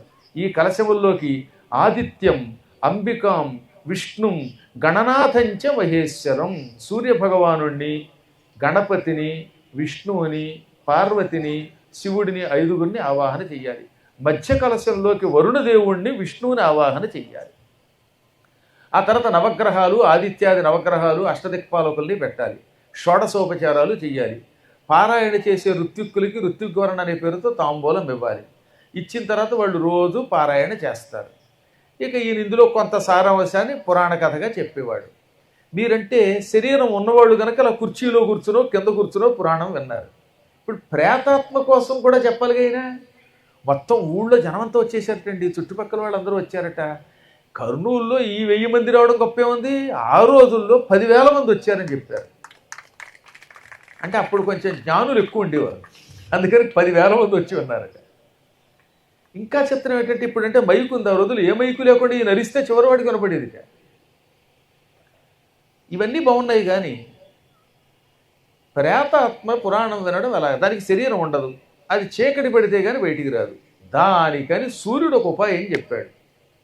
ఒక వెదురు కర్ర తీసుకురండి, పొడుగ్గా ఉన్న వెదురు కర్రకి 7 కణుపులు ఉండేటట్టుగా చూసుకోవాలి. వెదురు కర్ర చూసారుగా, మధ్యలో ఏముంటుంది? గుండ్రంగా కణుపు. ఆ కణుపుని సంస్కృతంలో పర్వము అంటారు, తెలుగులో కణుపు.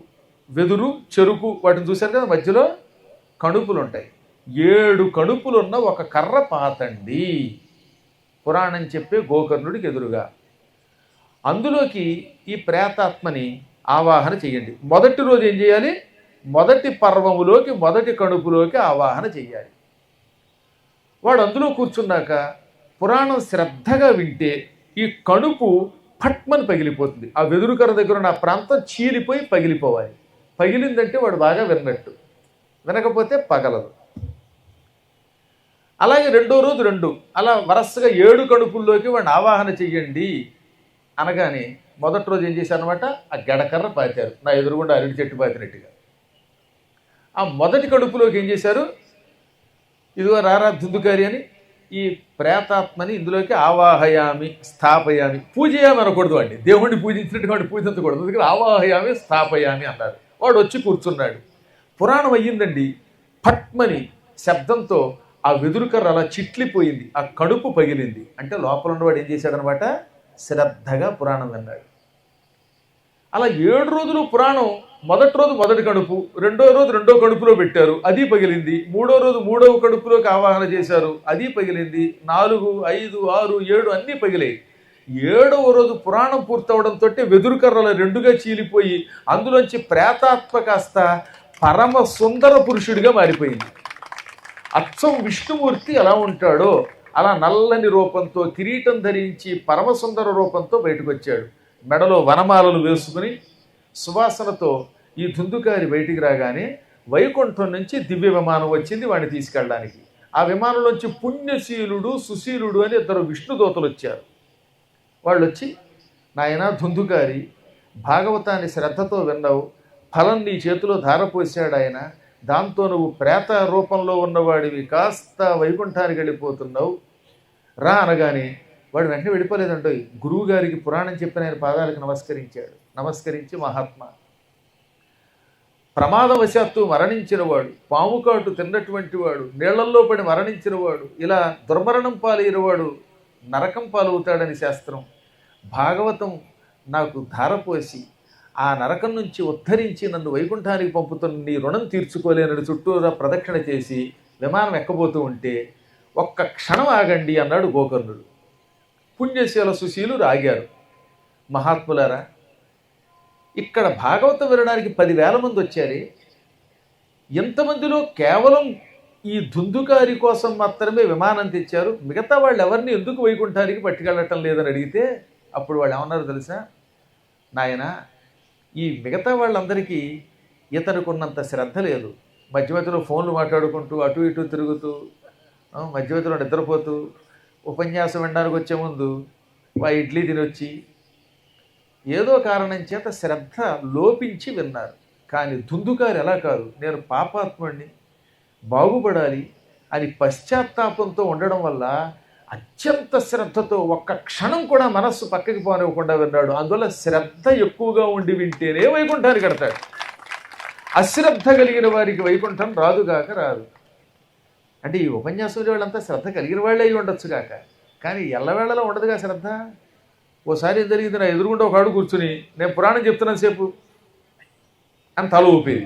నేను అనుకున్నాను నా పురాణం బాగుందేమో, పాపం తల ఊపుతుంది అనుకున్నాను. తర్వాత తెలిసింది వచ్చే ముందు ఇడ్లీ తిందిటే. అందువల్ల ఈ తన్మయత్వం కాదు, ఆ చిన్మయత్వంతో ఒకటే నిద్ర, పక్కవాడి మీద భుజం మీద పడిపోయి మరిని. ఆ పక్క ఆయన మొగుడైనా పర్వాలేదు, రిటైర్ అయిపోయినటువంటి లెక్చరర్ గారు. ఇహ ఆయనేమో వాళ్ళ ఆవిడ పక్క నుంచి ఆవిడ మీద పడుతుంది అంటాం. ఏం చెబుతాం? అందువల్ల కాస్త వచ్చేటప్పుడు 6 ఇడ్లీ తినేవాళ్ళు ఒక 2 తగ్గించుకుంటారా, మీకు పుణ్యం ఉంటుంది. ఎక్కువ తింటే ఏమవుతుందంటే నిద్ర వస్తూ ఉంటుంది.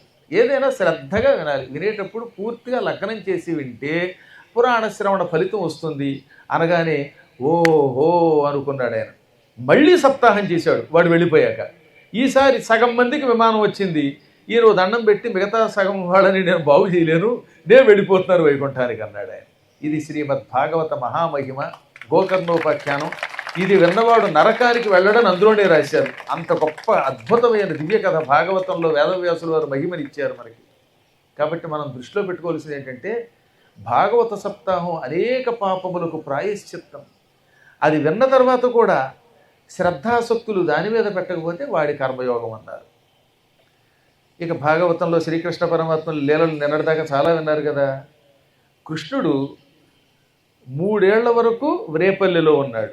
3 ఏళ్ళు దాటిన తర్వాత బృందావనం చేరాడు. 8 ఏళ్ల వరకు ఎన్నో లీలలు చేశాడు.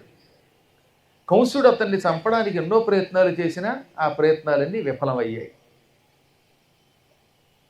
ఇలా ఉండగా ఒకరోజు నారదుడు వచ్చి, నాయనా కంస, దేవకీదేవి అష్టమ గర్భంలో ఆడపిల్ల పుట్టిందని నువ్వు అనుకున్నావు, కానీ నిజానికి ఆనాడు దేవకీదేవి కన్నది కృష్ణుడినే. ఆ కృష్ణుడి రాత్రికి రాత్రి నందుని దగ్గర చేర్చాడు ఈ వసుదేవుడు. నందుడు కన్న ఆడబిడ్డని నువ్వేమో చంపడానికి ప్రయత్నిస్తే అది అమ్మవారిగా అయిపోయింది. కాబట్టి ఇప్పుడు ఆ బృందావనంలో ఉన్న కృష్ణుడు స్వయంగా నీ మేనల్లుడు. అతని అన్నగారు బలరాముడు, ఆయన నీ మేనల్లుడి. వాళ్ళు నిన్ను చంపడానికి ప్రయత్నిస్తున్నారు అనగానే ఈయన పళ్ళు పటపట కొరికి, ఎంత మోసం చేసేవరా వసుదేవ అంటూ వసుదేవుడిని చంపడానికి ప్రయత్నించాడు. నారదుడు అడ్డుకుని, తప్పు వసుదేవుడి దగ్గర తప్పే ఉన్నది, అతన్ని చంపకూడదు, నీ పరాక్రమం కృష్ణుడి మీద ప్రదర్శించు అని ఆపాడు. మళ్ళీ కోపంతో దేవకీ వసుదేవులు వాడి చెరసాల పాలు చేశాడు. అనంతరం కన్న తండ్రి ఉగ్రసేనుణ్ణి జైల్లో పెట్టాడు. ఆ జైలే ఇప్పుడు మధురా నగరంలో ఉన్నది. రేపు ఎలాగో మళ్ళీ మేలో వస్తున్నారుగా, మీరు నాతో పాటు ఎంతమంది వస్తున్నారు ఈ ఊరు వాళ్ళు? అబ్బో చాలామంది కనపడతారు. మే 31 నుంచి జూన్ 6 వరకు బృందావనంలో భాగవత సప్తాహం చేస్తున్నాం. మన అదృష్టం యోగి గారు చెప్పకూడదని చెప్పాను, ఆయన వస్తానన్నారు ఒకరోజు. ఆదిత్యనాథ్ గారు వస్తున్నారు. కారణజన్ముడు మహానుభావుడైన అలాంటి యోగులు పరిపాలన చేస్తే దేశం అంతా సనాతన ధర్మంతో పరిఢవిల్లకుండా ఉంటుందండి. భగవంతుడు ఒక వరం ఇచ్చాడు ఈ దేశానికి. మహాత్ములు, నిస్వార్థపులు లేనటువంటి వాళ్ళు, రవ్వంత కూడా శరీర వ్యామోహం లేనటువంటి వాళ్ళు ఈ దేశానికి పాలకులు కావాలని మరొకసారి భగవంతుడు ప్రార్థిస్తారు. అందువల్ల ఎందుకు చెప్తానంటే మళ్ళీ ఆ చెరసాల్లో పెట్టి ఇప్పుడు కృష్ణుడిని బలరాముడిని ఎలా చంపాలి, బృందావనంలోకి ఎంతమంది రాక్షసుల్ని పంపినా వాళ్ళంతా కృష్ణుడి చేతిలో చస్తున్నారు కనుక అక్కడ చంపకుండా మధురా నగరానికి తీసుకొచ్చి ఇక్కడ చంపడం తేలిక అనిపించింది వాడికి. మన ఊళ్ళో అయితే స్థానబలం ఉంటుంది, మనకి చంపవచ్చని భావించాడు. వెంటనే ఏం చేశాడనమాట, వాడి దగ్గర ఒక ఏనుగు ఉన్నది. ఆ ఏనుగు పేరు కువలయాపీడం. 10,000 ఏనుగుల్ని యుద్ధంలో చంపిన భయంకరమైన ఏనుగు. ఆ ఏనుగుని తోలే మావటివాడిని పిలిచాడు. ఒరే మావటివాడా, నేను అమావాస్య నాడు ధనుర్యాగం అని ఒక యజ్ఞం చేస్తాను. అది క్షుద్రయాగం. ఆ యాగంలో చతుర్దశి నాడు పశుబలులు ఇస్తాను. ఆ యాగం చూడడానికి బలరామకృష్ణులు అనే నా మేనల్లుడని పిలిపిస్తాను. వాళ్ళు రాగానే ఈ రంగస్థలంలోకి, అంటే స్టేడియంలోకి, ఇలాంటి ఒక స్టేడియం ఉండేది అక్కడ, ఆ స్టేడియంలోకి పిలుస్తాను. గుమ్మం దగ్గర మీ ఏనుగుని పెట్టి తొక్కించి ఆ పిల్లల్ని చంపాలి. ఇలా చేస్తే నీకు బోలేనంత డబ్బిస్తాను, జీతం పెంచుతానని మావటి వాడిని పురమాయించాడు. పురమాయించిన వీడికి మళ్ళీ అనుమానం, ఏమని, ఏనుగు ఒకవేళ కృష్ణుణ్ణి బలరాముణ్ణి చంపలేకపోతే ఎలాగా? వెంటనే ఏం చేశాడు, మల్లులను పిలిపించాడు. వాడి దగ్గర 101 మంది మల్లయోధులు ఉన్నారు, బాక్సింగ్ చేసేవాళ్ళు. వాళ్ళందరికీ నాయకులు, ఒకడు చాణూరుడు, రెండోవాడు ముష్టికుడు. అందులో చాణూరుడు మన తెలుగువాడు అండోయ్. మీలో విష్ణు సహస్రనామం చదువుతున్న వాళ్ళు ఉన్నారుగా, అందులో విష్ణు సహస్రనామంలో ఒక నామం ఏమిటి, చాణూరాంధ్ర నిషూదన. చాణూరుడనే ఆంధ్రుణ్ణి చంపినవాడు అని కృష్ణుడికి ఓ పేరు ఉంది. మన చాణూరుడు ఆ రోజుల్లో కంసుడి పరిపాలనలో ఎక్కడి నుంచో, ఇక్కడి నుంచి ఏపీ నుంచి యూపీ వెళ్ళి ఉద్యోగం చేశాడు.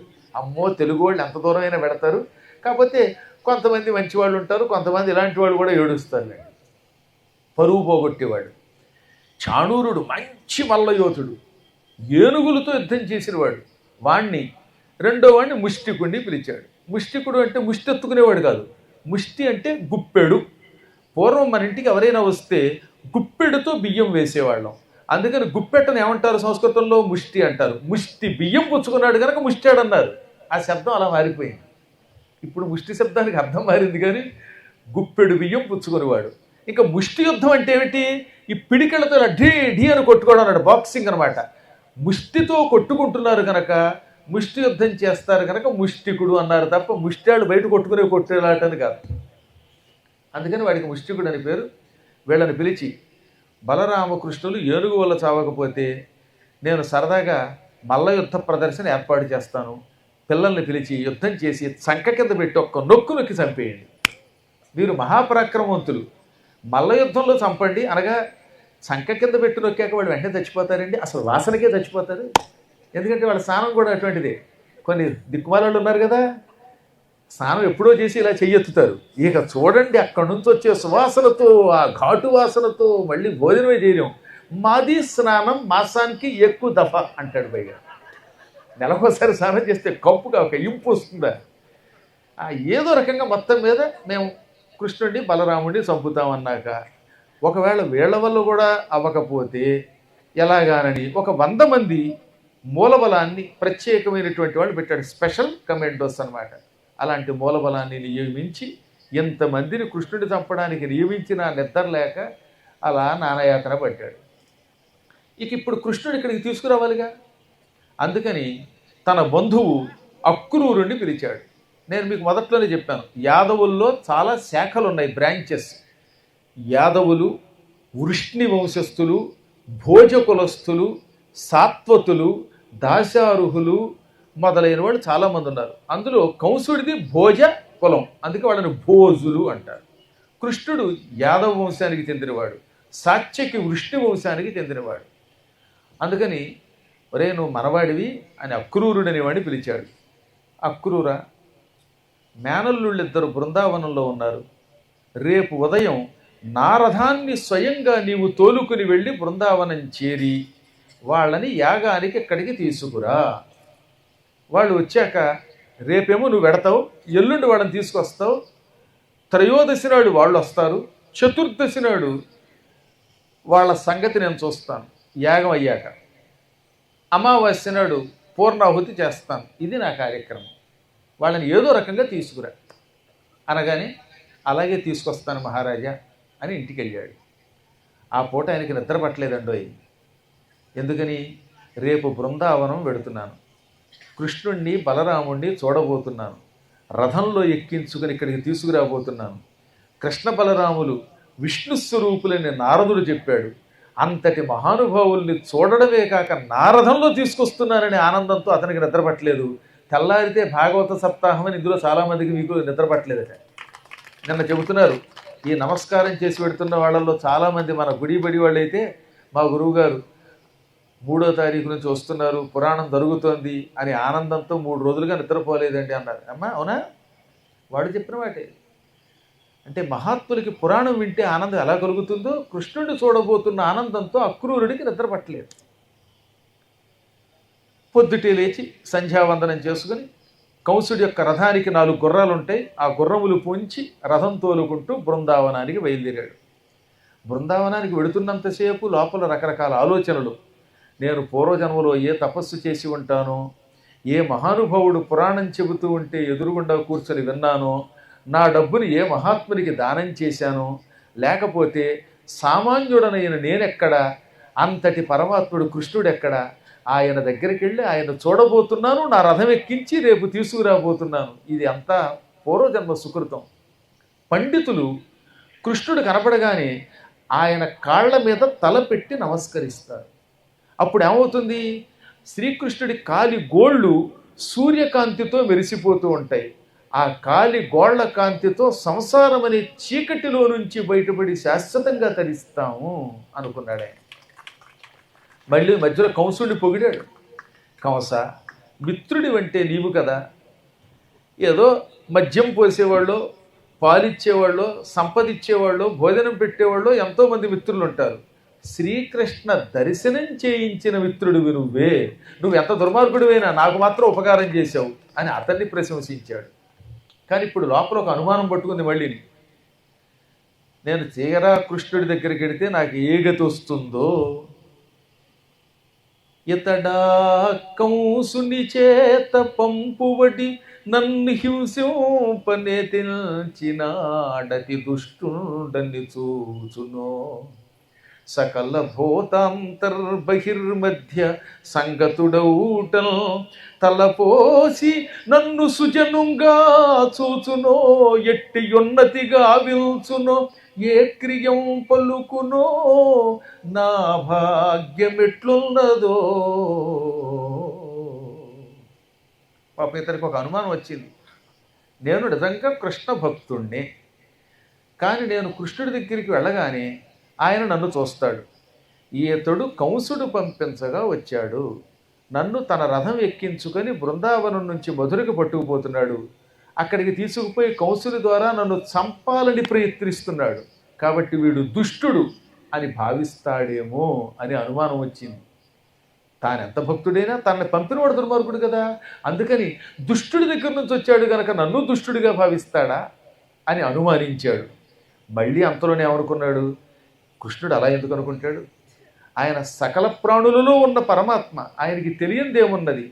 అందువల్ల నన్ను చూడగానే కంసుడు పంపగా వచ్చినప్పటికీ ఇతడు నా భక్తుడే అని భావించి గౌరవిస్తాడు అని మళ్ళీ అనుకున్నాడు. నాకు రేపు సత్కారమా, క్షేత్కారమా, తిరస్కారమా, పురస్కారమా, నా అదృష్టం ఎలా ఉందో. ఏమైనా ఆయన కొట్టినా తిట్టినా పొమ్మన్నా నేను ఆయన కాళ్ళ మీద పడతాను. అప్పుడు ఆయన ఏం చేస్తాడు? అందరికీ అభయం ఇచ్చే తన హస్తం నా మస్తం మీద పెడతాడు. ఆ హస్తం మస్తం మీద పెట్టగానే సమస్త పాపాలు తొలగిపోతాయి, నేను అదృష్టవంతుడిని అవుతాను అని మళ్ళీ కొంత ధైర్యం తెచ్చుకున్నాడు. ఇక ఎక్కడ లేని ఆనందం వచ్చేస్తోంది. మరికొద్ది సేపట్లో బృందావనం వెళ్ళిపోతున్నారు, కృష్ణుడు చూస్తున్నాననే ఆనందంతో కళ్ళబడి ఆనంద బాష్పాలు వచ్చాయి. అల్లకభ్రాజితమై సుధాంసు నిభమై హాసప్రభోద్దామమై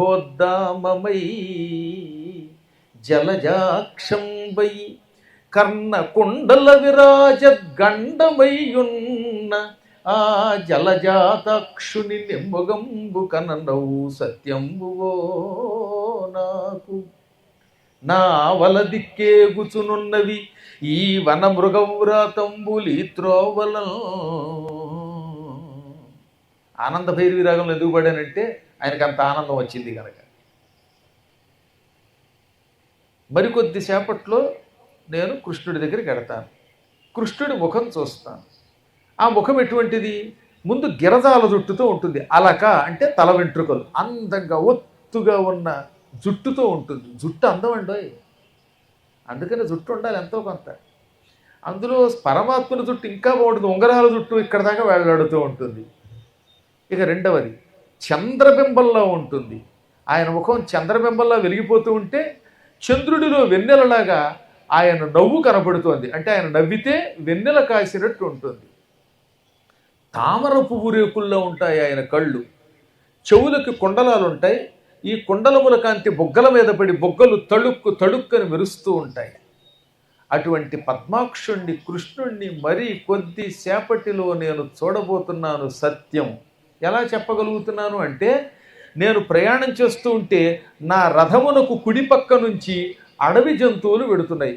నక్కలు, తోడేళ్ళు ఇటువంటివి కనుక కుడివైపు నుంచి వెడితే అటువంటి వాడికి శుభం జరుగుతుంది, అనుకున్న పనులు అవుతాయని శాస్త్రం. అందులో ముఖ్యంగా నక్కను దొక్కొచ్చాడనే సామెతలా పుట్టింది.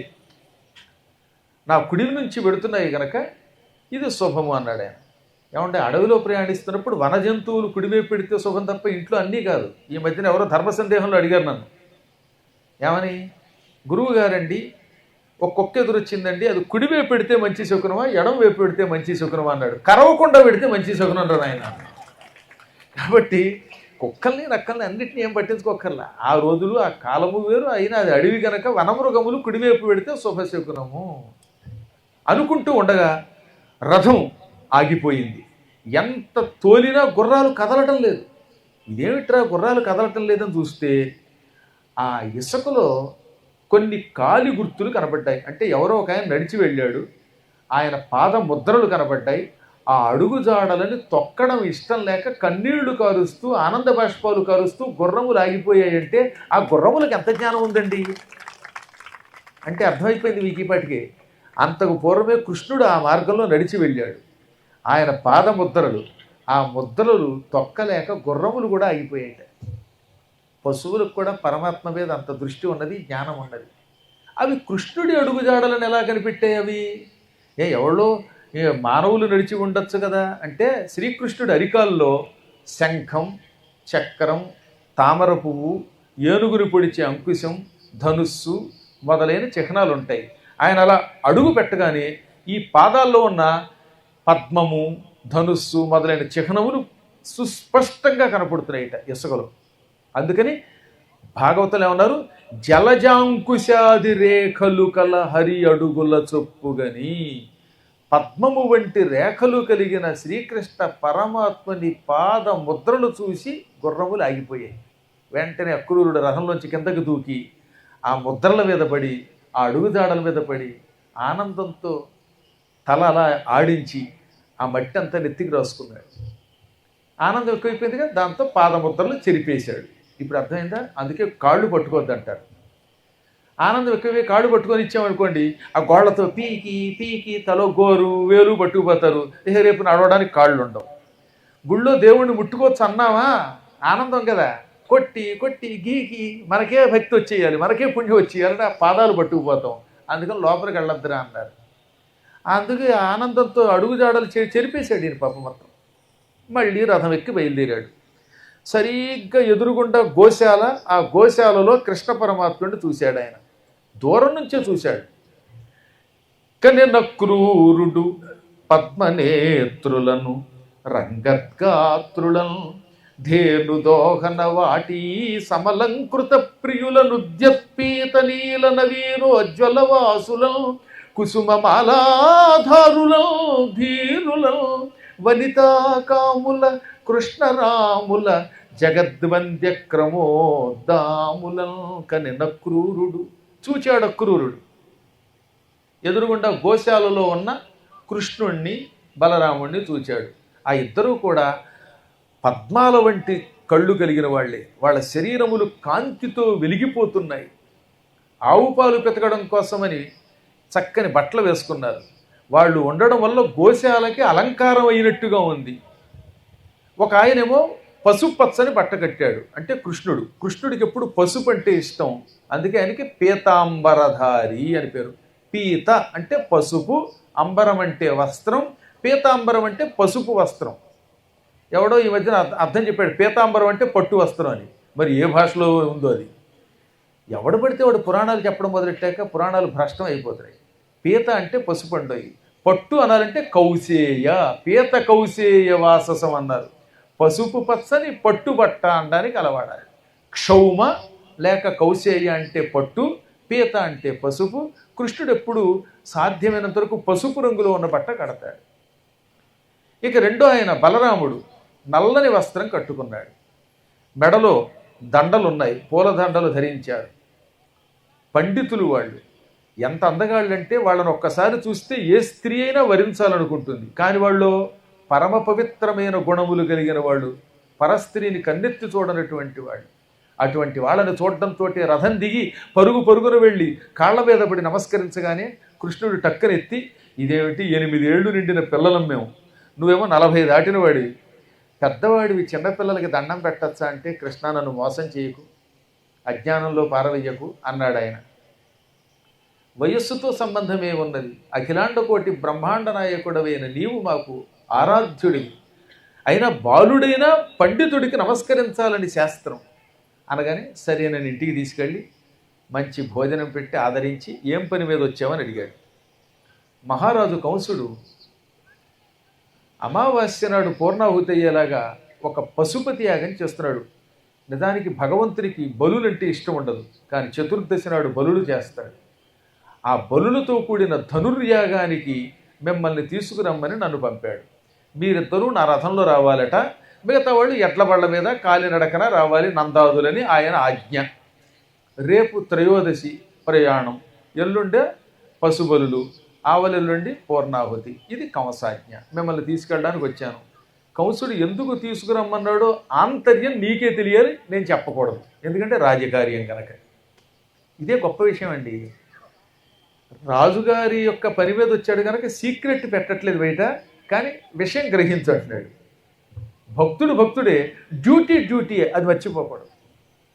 అప్పుడు ఆయన నవ్వి, మహారాజు గారు కంసుడు పిలిస్తే వెళ్లకుండా ఉంటామా? నాన్న, బంధువులారా, రేపు ప్రొద్దుట మన ప్రయాణం. మీరంతా ఎడ్ల బళ్ళ మీద కాలినడకన కానుకలు తీసుకుని కంసయాగానికి ప్రయాణం అవ్వండి. నేనేమో సోదరుడితో పాటు ఈయన రథంలో బయలుదేరతాను అన్నాడు. ఆ రాత్రికి మంచి అక్రూరుడికి అద్భుతమైనటువంటి భోజనం పెట్టారు. పాయసాన్నం పెట్టారంటే చక్కని పాలతో చేసిన పరమాన్నం పెట్టారు. దిక్కుమాల పాయసం పెడతారు కొంతమంది, ఇంకు పిల్లలతో పాలును మిగతా నీళ్లును. అదేం పాయసం? పాయసం చేయాలంటే నన్ను అడిగి నేర్చుకోండి. మళ్ళీ ఇలా చెబితే రేపటి నుంచి వంటలు నేర్పమంటారు వచ్చి. 4 లీటర్లు పాలు మరగబెట్టి కళపెళ్ళాడాక ఒక్క 1/4 కేజీ బియ్యమే పొయ్యాలి. 1/2 కేజీ జీడిపప్పు, అన్ని కిస్మిస్సులు, బాదం పప్పులు వేసి నెయ్యి ఆ మటుక్కి పోసి యాలకులు అవి వేసి పాయసం తయారు చేసి ఆ పాయసం శ్రీకృష్ణుడికి నైవేద్యం పెట్టి తింటే స్వర్గానికి బెత్తడి దూరంలో ఉండడం, వైకుంఠానికి వెళ్ళమా.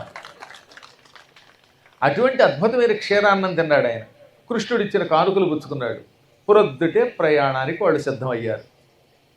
ఈయన రథమెక్కి ప్రయాణం అవ్వబోతూ ఉంటే వెనక నందాదులంతా ప్రయాణం అయ్యారు. ఇది గోపికలకి తెలిసిపోయిందండి. ఇంకా కృష్ణుడు మధురా నగరానికి వెడితే బృందావనం రాడని వాళ్ళకి అనుమానం వచ్చింది.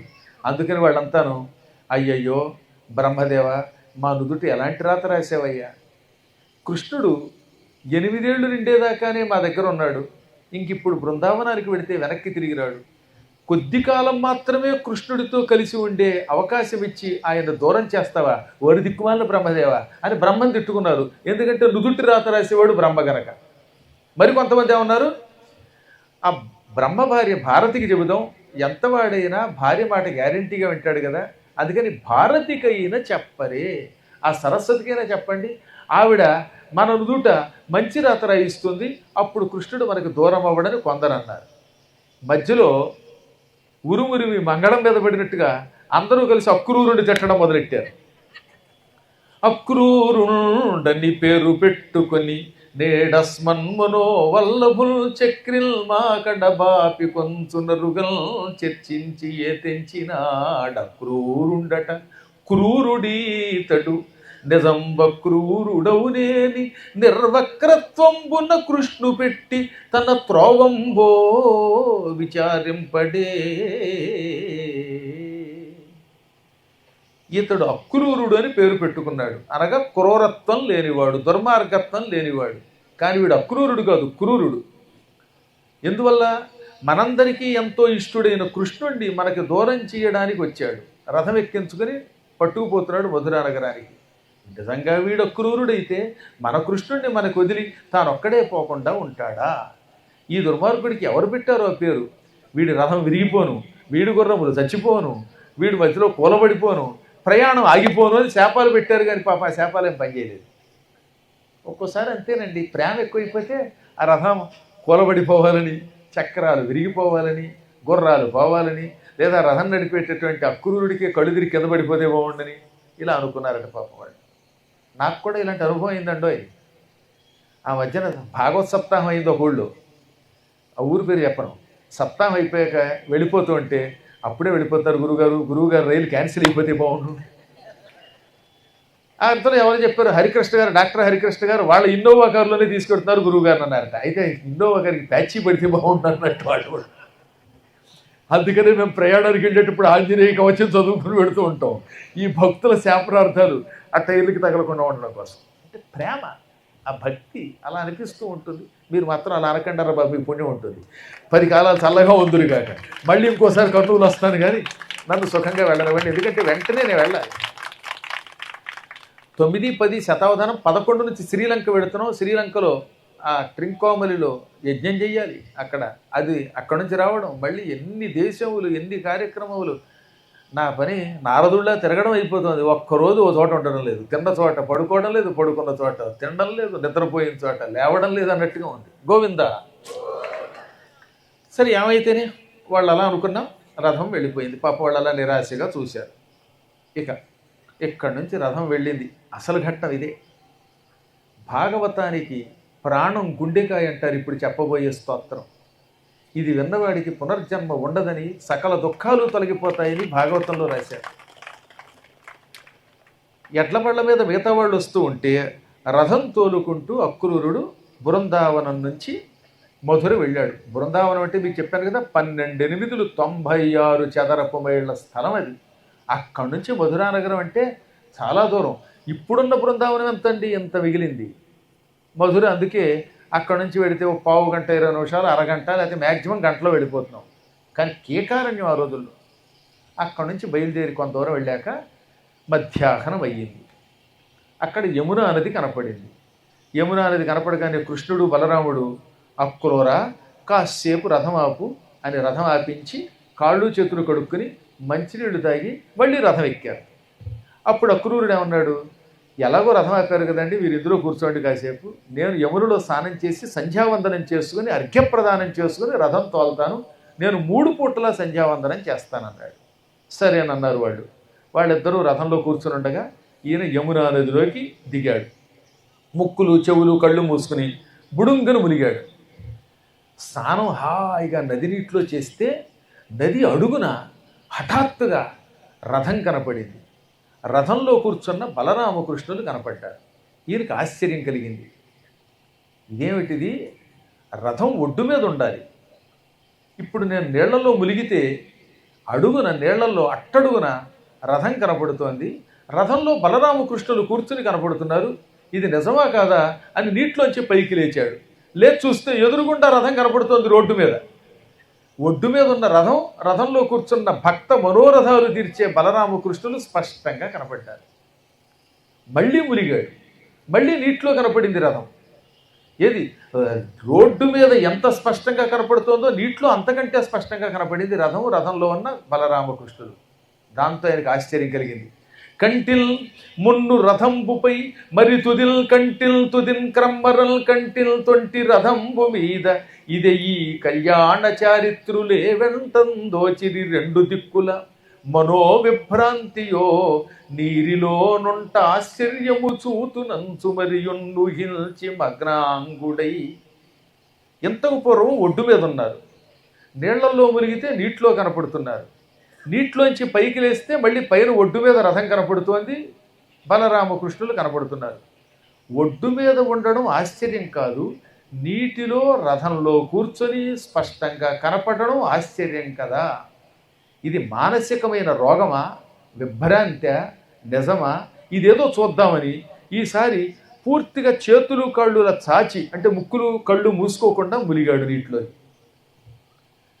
ఈసారి విచిత్రం ఏంటంటే నీటిలో రథం కనపడలేదు, బలరామకృష్ణులు కనపడలేదు. దాని బదులు ఏం కనపడింది? నీటి అట్టడుగున చుట్టలు చుట్టుకొని ఉన్న ఆదిశేషుడు కనపడ్డాడు.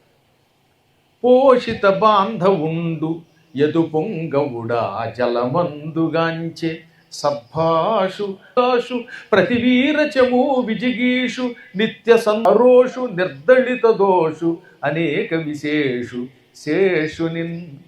ఎన్నో విశేషములు కలిగిన ఆదిశేషుడు తెల్లగా ఉంటాడు కదా, ఆ తెల్లని వాడు 7 చుట్టలు చుట్టుకుని పడగలెత్తి కనపడ్డాడు. ఆయన ఎలా ఉన్నాడనమాట? చక్కగా మాట్లాడుతున్నాడు. ఆయన మాట్లాడితే ఎంతసేపు మాట్లాడినా వినాలనిపిస్తుంది. 1000 పడగలు, ఆ 1000 పడగల మీద అద్దగద్దగా వెలిగిపోతున్న మణులు ఉన్నాయి. నవరత్నములు 1000 పడగల మీద కనపడుతున్నాయి. ఈ మణులతో కూడిన పడగల మీద భూదేవి గుండ్రంగా గోళాకారంలో గిర్రును తిరుగుతోంది. అలా భూమిని మోస్తున్నాడు. తెల్లని ఆయన నల్లని బట్ట కట్టుకుని ఉన్నాడు, మహారాజ వేషంలో ఉన్నాడు, శాంత స్వభావుడు. నిజానికి పావును చూస్తే మనకి భయం కలగాలి, కానీ ఆయన చూస్తే భయం కలగదట. అరోషు, అసలు కోపం ఉండదు ఆయనకి. దోషములు లేనివాడు. మళ్ళీ అలాగని పాపములు చేసిన వాళ్ళ దగ్గర బుస్సుమని కస్సుమని లేచి శిక్షిస్తాడు. ఎప్పుడూ శత్రువుల్ని జయించాలనే కోరికతో ఉంటాడు. నిత్యం సంతోషంతో ఉంటాడు. అనేక విశేషములు కలిగిన మహాపండితుడైన యోగేశ్వరుడైన ఆదిశేషుడు కనపడ్డాడు. ఇప్పుడు ఆదిశేషుడి యొక్క చుట్టల్లో వయ్యారంగా ఒకవైపుకు పడుకొని శ్రీమన్నారాయణుడు కనపడ్డాడు. ఆయనే అందంగా ఉన్నాడంటే అంతకంటే అందంగా కనపడుతూ శ్రీ మహావిష్ణువు ఆ పాము చుట్టలో కనపడ్డట. ఆ భోగి భోగ పర్యంక మధ్యంబున వలనొప్పు పచ్చని వలువవాణి మేఘ మధ్యంబున మెరుగు చందంబున ఉరమున శ్రీదేవి యొప్పువాని మొసరు తేటులు వెవ్వ ముఖ చతుష్కము కల తనయుడాడెడి బొడ్డు దమ్మివాని కదలిన బహుపద క్రమ విశేషంబుల రవము చూపెడి నూపురములవాని జలజగర్భ రుద్ర సనక సనందన సద్విజామర ప్రశస్యమాన చరితుడైన వాని సౌందర్య ఖనియైన వాని ఒక్క పురుషవర్యుగాంచే.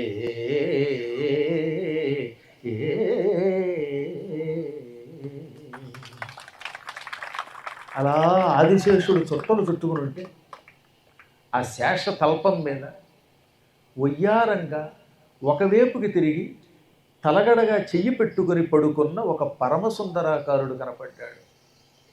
శ్రీమన్నారాయణుడు కనపడ్డాడు.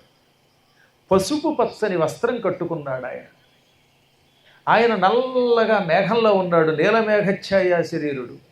మేఘంలో మెరుపు తీగ మెరిస్తే ఎలా ఉంటుంది అలా నల్లగా ఉన్న విష్ణువు యొక్క వక్షస్థలం మీద ఎడమవైపున లక్ష్మీదేవి ఉన్నది. లక్ష్మీదేవి మెరుపు తీగలో ఉంటే ఆయన మేఘంలాగా వెలిగిపోతున్నాడు. ఆయన బొడ్డులో నుంచి ఒక తామర పువ్వు బయటకు వచ్చింది. అది తెల్ల తామర పువ్వు, 1000 రేకులు కలిగిన తామర పువ్వు.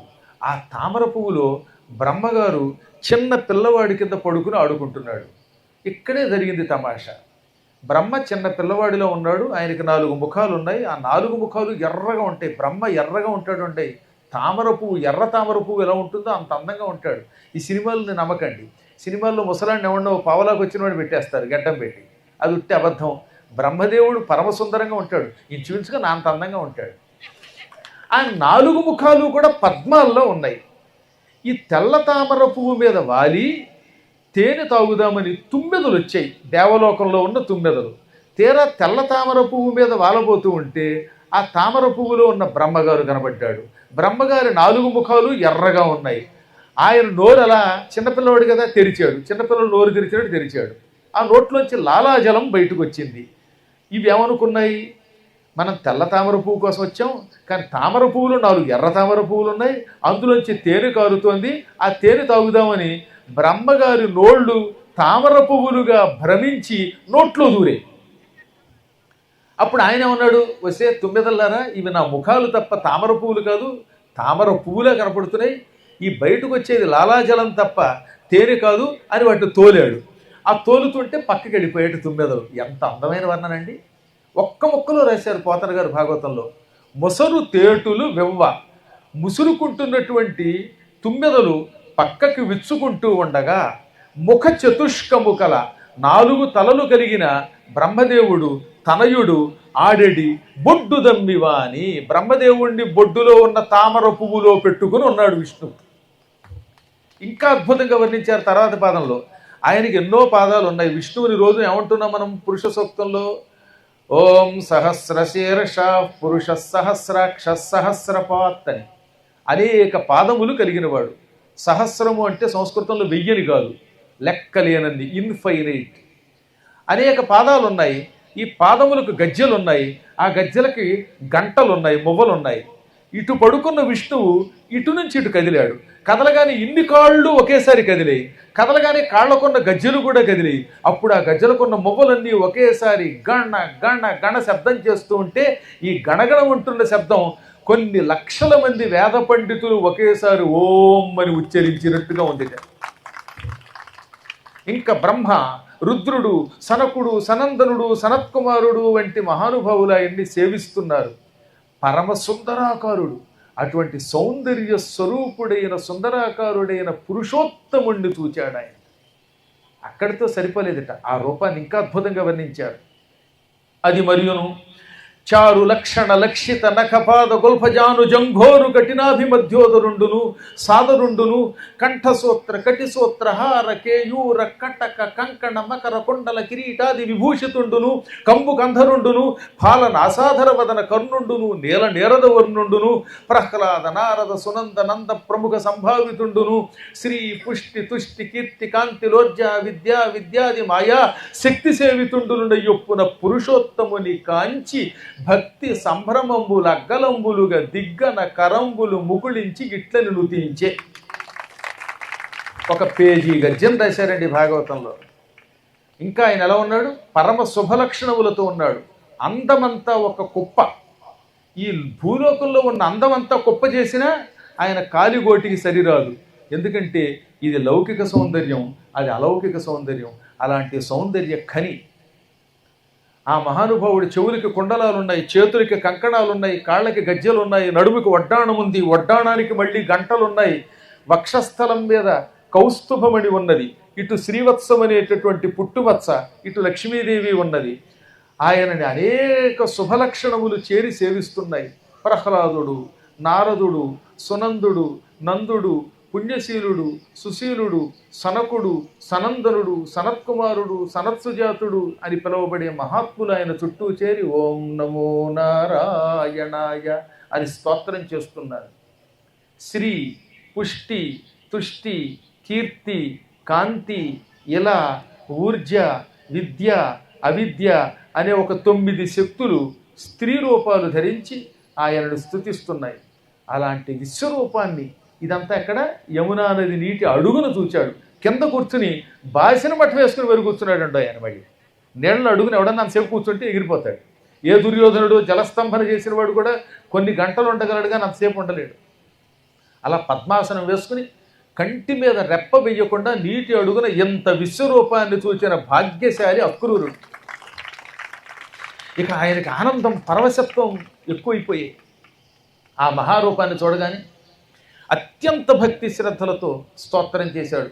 ఆ స్తోత్రమే అక్రూరస్తవము అంటారు. మీరు కూడా శ్రద్ధగా వినండి, కంటి మీద రెప్ప వేయకుండా చూస్తూ వినండి, మీ జాతకాలే మారిపోతాయి అన్నమాట.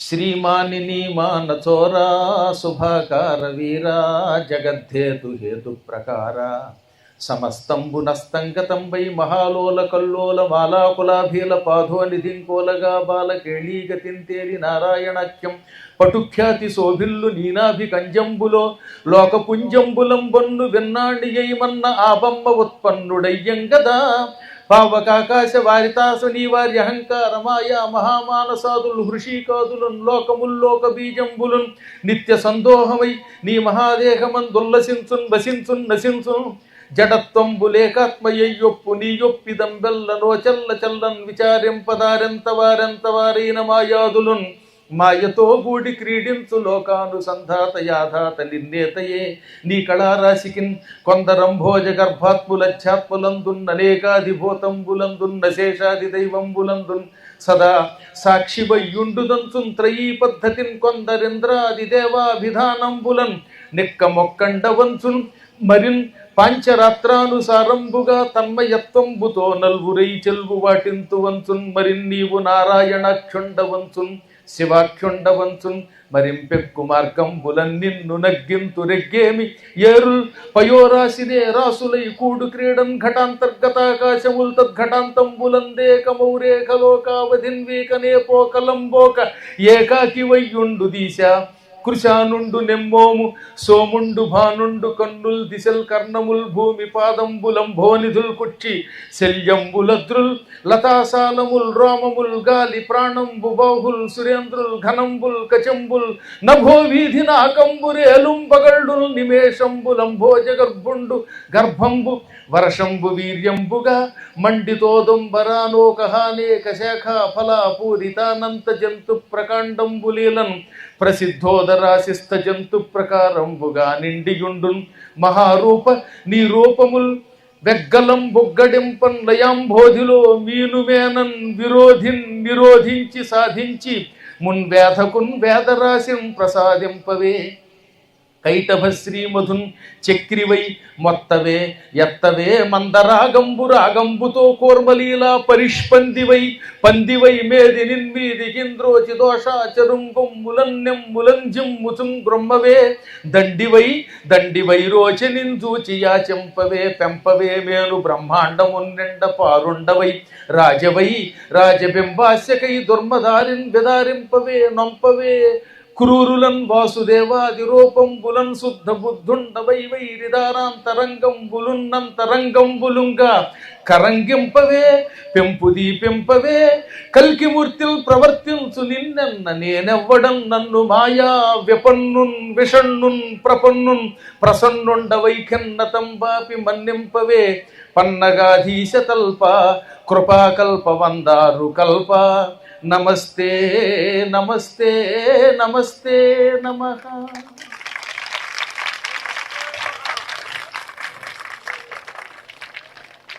శ్రీ లక్ష్మీ వల్లభ, ఈ చరాచర జగత్తంతా నీ దివ్యస్వరూపం.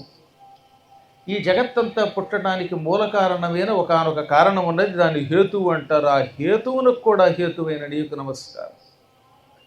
ఒకప్పుడు జలప్రళయం ఏర్పడినప్పుడు సృష్టి అంతా ప్రళయంలో మునిగిపోయింది. అప్పుడు ఎవరూ లేరు, నీవు నేను ఎవరం లేవు. ఆ సమయంలో ఒక్కడు కూడా లేని కాలంలో కూడా నాశనం పొందకుండా పాలసముద్రంలో పవళించిన పరబ్రహ్మ, ఏకైక పరబ్రహ్మ స్వరూపానికి నీకు నమస్కారం. నిన్ను ఎవరు ఎలా తోస్తే ఆ రకంగా వారికి తోచిన రీతిలో వర్ణించవచ్చు. కొందరు నిన్ను శివుడు అన్నారు, కొందరు విష్ణు అన్నారు, కొందరు బ్రహ్మ అన్నారు, కొందరు ఇంద్రుడు అన్నారు. రూపములు వేరు కానీ ఉన్న తత్వం మాత్రం ఒక్కటే. కొందరు పాంచరాత్రంతో, కొందరు వైఖానసంతో, కొందరు స్మార్తంతో, కొందరు ఉపనిషన్ మార్గంతో, కొందరు వైదిక మార్గంతో వారికి తోచిన రీతులు అర్చిస్తూ ఉంటారు. అందులో తప్పేమున్నది? కుండలో ఉన్నప్పుడు కుండెడు నీరు అన్నారు. ఆ కుండ పగలగొట్టి ఆ నీళ్లు సముద్రంలో కలిపితే నీటికి రూపం లేదు, సముద్రమే అయిపోతుంది. అలాగే పాత్రలు వేరు, ఆ పాత్రలో ఉన్నటువంటి ఆత్మలన్నీ కలిసిపోతే పరమాత్మవు నీ ఒక్కడవే ప్రభు. అటువంటి నీకు నమస్కారం. మాయ వల్ల ఆవరింపబడిన జీవులు నిన్ను అనేక మార్గములతో స్తుతిస్తూ అజ్ఞానంతో భేదభావంతో కొట్టుకు చచ్చిపోతూ ఉంటారు. ఆలోచిస్తే ఈ సృష్టిలో ప్రతి ప్రాణిలో నీవే ఉన్నావు. కానీ అజ్ఞానం మాయ ఆవరించి అందరూ ఒకటే అనే భావన రానివ్వకుండా చేస్తూ ఉంటుంది, క్రూరత్వాన్ని పెంచుతూ ఉంటుంది. వారందరిలో ప్రవేశించి వారిని రక్షించు. నీవు విశ్వరూపాన్ని ప్రదర్శించినప్పుడు ఈ చరాచర జగత్తంతా నీవే. అప్పుడు నీకు భూమి పాదములు, సముద్రం నీ పొట్ట, ఆకాశం నీ జుట్టు, అగ్నిహోత్రుడు నీ ముఖం. ఇందులో విశ్వరూపాన్ని వర్ణించారు. అదే విష్ణు సహస్రనామంలో ధ్యాన శ్లోకం. భూపాదౌ యస్యనాభిర్వియత్ అసుర నిలశ్చంద్ర సూర్యౌ చ నేత్రే కర్ణావాస శిరోద్యౌర్ ముఖమపి దహన యస్య వాసోయమబ్ధి. అదే ఇందులో అపూర్వంగా వర్ణించారు. నీకు భూమి పాదము, అగ్నిహోత్రుడు నీ ముఖం, సూర్యుడు కుడి కన్ను, చంద్రుడు ఎడమ కన్ను. ఈ చరాచర జగత్తులో ఉన్న చెట్లు తీగలు నీ రోమములు. ప్రభు,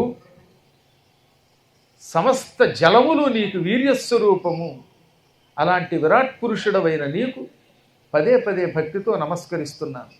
ఎప్పటికప్పుడు దుష్ట శిక్షణకి, శిష్టరక్షణకి ఎన్నో పర్యాయాలు అవతరించావు. ఒకప్పుడు మత్స్యావతారం ఎత్తావు, హయగ్రీవుడనే వాడిని సంహరించావు, వేదములను బ్రహ్మకిచ్చావు, కూర్మావతారం ధరించావు, మందర పర్వతాన్ని పైకెత్తావు, వరాహరూపం ధరించావు, ఈ భూమిని కోరల మీద నిలబెట్టావు. హిరణ్యకశిపుణ్ణి సంహరించి ప్రహ్లాదుణ్ణి కాపాడడానికి నృసింహుడివయ్యావు. ఆ తరువాత వామనావతారం ఎత్తావు. బలిచక్రవర్తిని 3 అడుగులు దానబడివి ఇంద్రుడికి తిరిగి స్వర్గం ఇచ్చినవాడివి. అటువంటి నీకు నమస్కారం.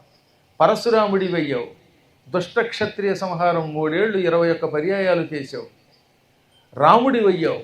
రాజంటే ఈతడి అని లోకానికి చాటి, రామో విగ్రహవాన్ ధర్మ అని లోకానికి చాటి చెప్పిన మహానుభావుడివి. ఆపై బలరాముడివయ్యావు.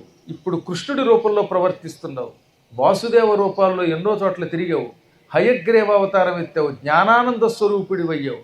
భవిష్యత్తులో బుద్ధరూపం, కల్కి రూపం ధరిస్తున్నావు. ఇలా ఎన్నో రూపములు ధరించి ధర్మ సంస్థాపన చేస్తున్న నీకు భక్తి శ్రద్ధలతో నమస్కరిస్తున్నాను. నీ రూపములు ఎవరు వర్ణించగలరు? నీ గుణములను ఎవరు వర్ణించగలుగుతారు? నీ దయ వల్ల ఎవడైనా నిన్ను ప్రార్థిస్తే కోరికలు తీర్చే కల్పవృక్షంలో అయిపోతున్నావు. ఒక్క నమస్కారం చేస్తే కల్పవృక్షంలో కోరిన కోరికలు తీర్చే నీకు భక్తితో నమస్కరిస్తున్నాం. అందుకే ఆయనకి వందారు మందారుడు అన్నారు. మందారము అంటే కల్పవృక్షం.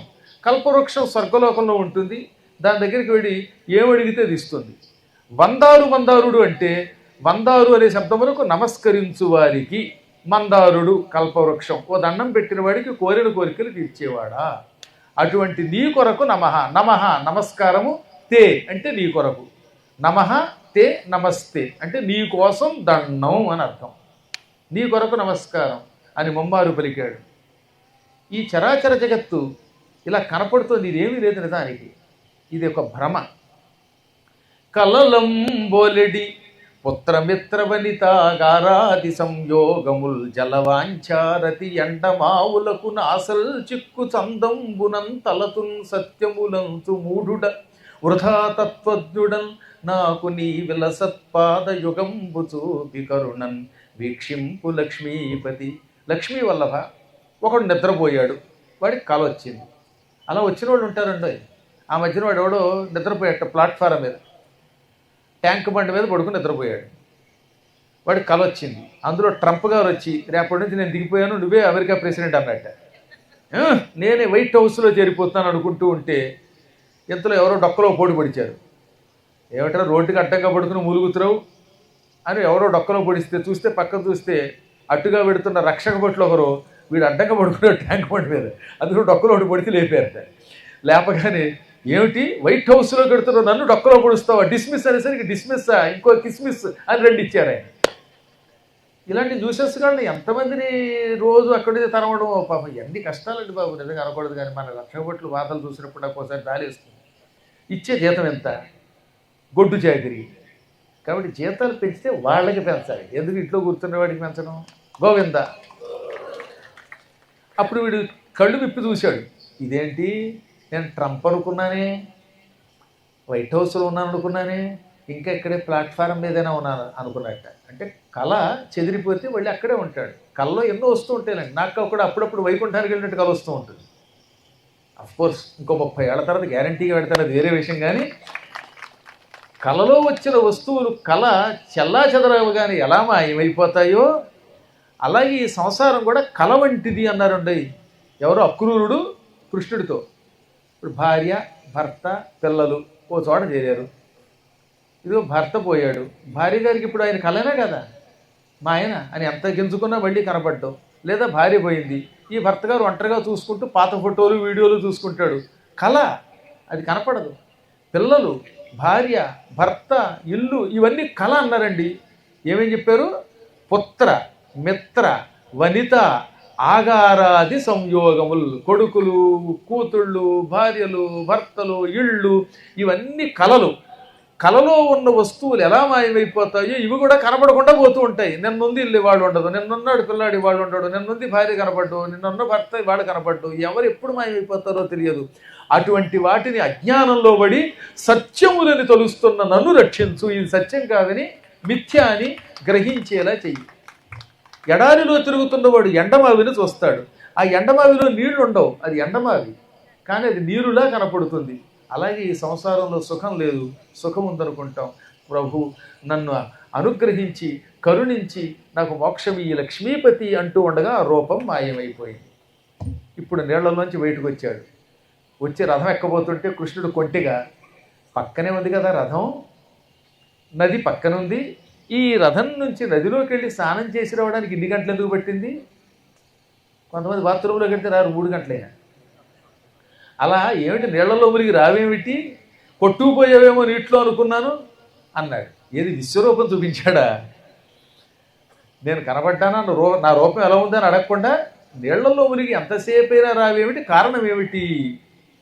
ఆకాశంలో నేల మీద ఎప్పుడు ఎక్కడ ఎవరు చూడని విశేషములు ఏమైనా నీటిలో కనబడ్డాయా అన్నాడు. అప్పుడు ఆయన అన్నాడు, ఈయన ఇంత వ్యంగ్యంగా పలిగితే ఆయనే వ్యంగ్యంగానే చెప్పాడు. ఇప్పటిదాకా నువ్వే కనబడ్డావుగా, మళ్ళీ ఇలా అడుగుతావేమో అనలేదండో. అలా అడిగితే ఆయనకి మనకి తేడా ఉంది. కృష్ణ, నీలో లేని వింతలు విశేషాలు ఎక్కడుంటాయి? ఎక్కడైనా ఎవరైనా చెప్పగలరా? ఆకాశంలో నువ్వే, నీటిలో నువ్వే, నేల మీద నువ్వే, ఎక్కడ చూసినా నువ్వే, నువ్వే సర్వాంతర్యామి అన్నాడు. అంటే నిన్నే చూశానని చెప్పకుండా ఇంత టెక్నిక్గా చెప్పాడు. సరే సరే ఇక బయలుదేరదాం అనగా రథం తోలుకుంటూ వెళ్ళి వీళ్ళంతా మధురా నగరం చేరారు. అక్కడికి చేరాక కంస సంహారం చేయడంతో ఈ అక్రూరస్తవం అనే ఘట్టం అవుతుంది. అద్భుతమైన అక్రూరస్తవం ఉన్నదే వాడు వీరంతా ఎంతో శ్రద్ధగా విన్నారు. దాంతో పాపాలన్నీ పటాపంచలైపోయినట్టే, జాతకాలు కొత్తగా మారతాయి.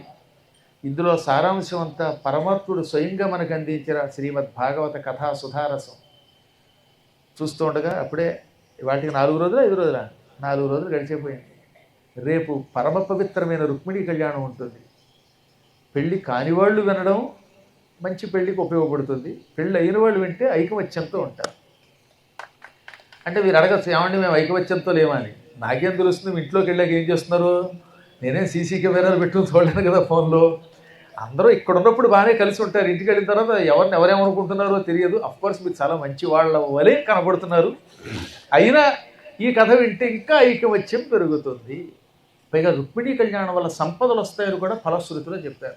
అనేక శుభములను కలిగించే ఆ కార్యక్రమం 6ంటికి మొదలవుతుంది. మీరు చాలా మంచివాడు, 6ంటికి టంచనగా వస్తున్నారు. ఒకళ్ళిద్దరిని కొంచెం మినహాయింపిద్దాం. గోవింద హారతి ఇచ్చేద్దరు కానీ రండి.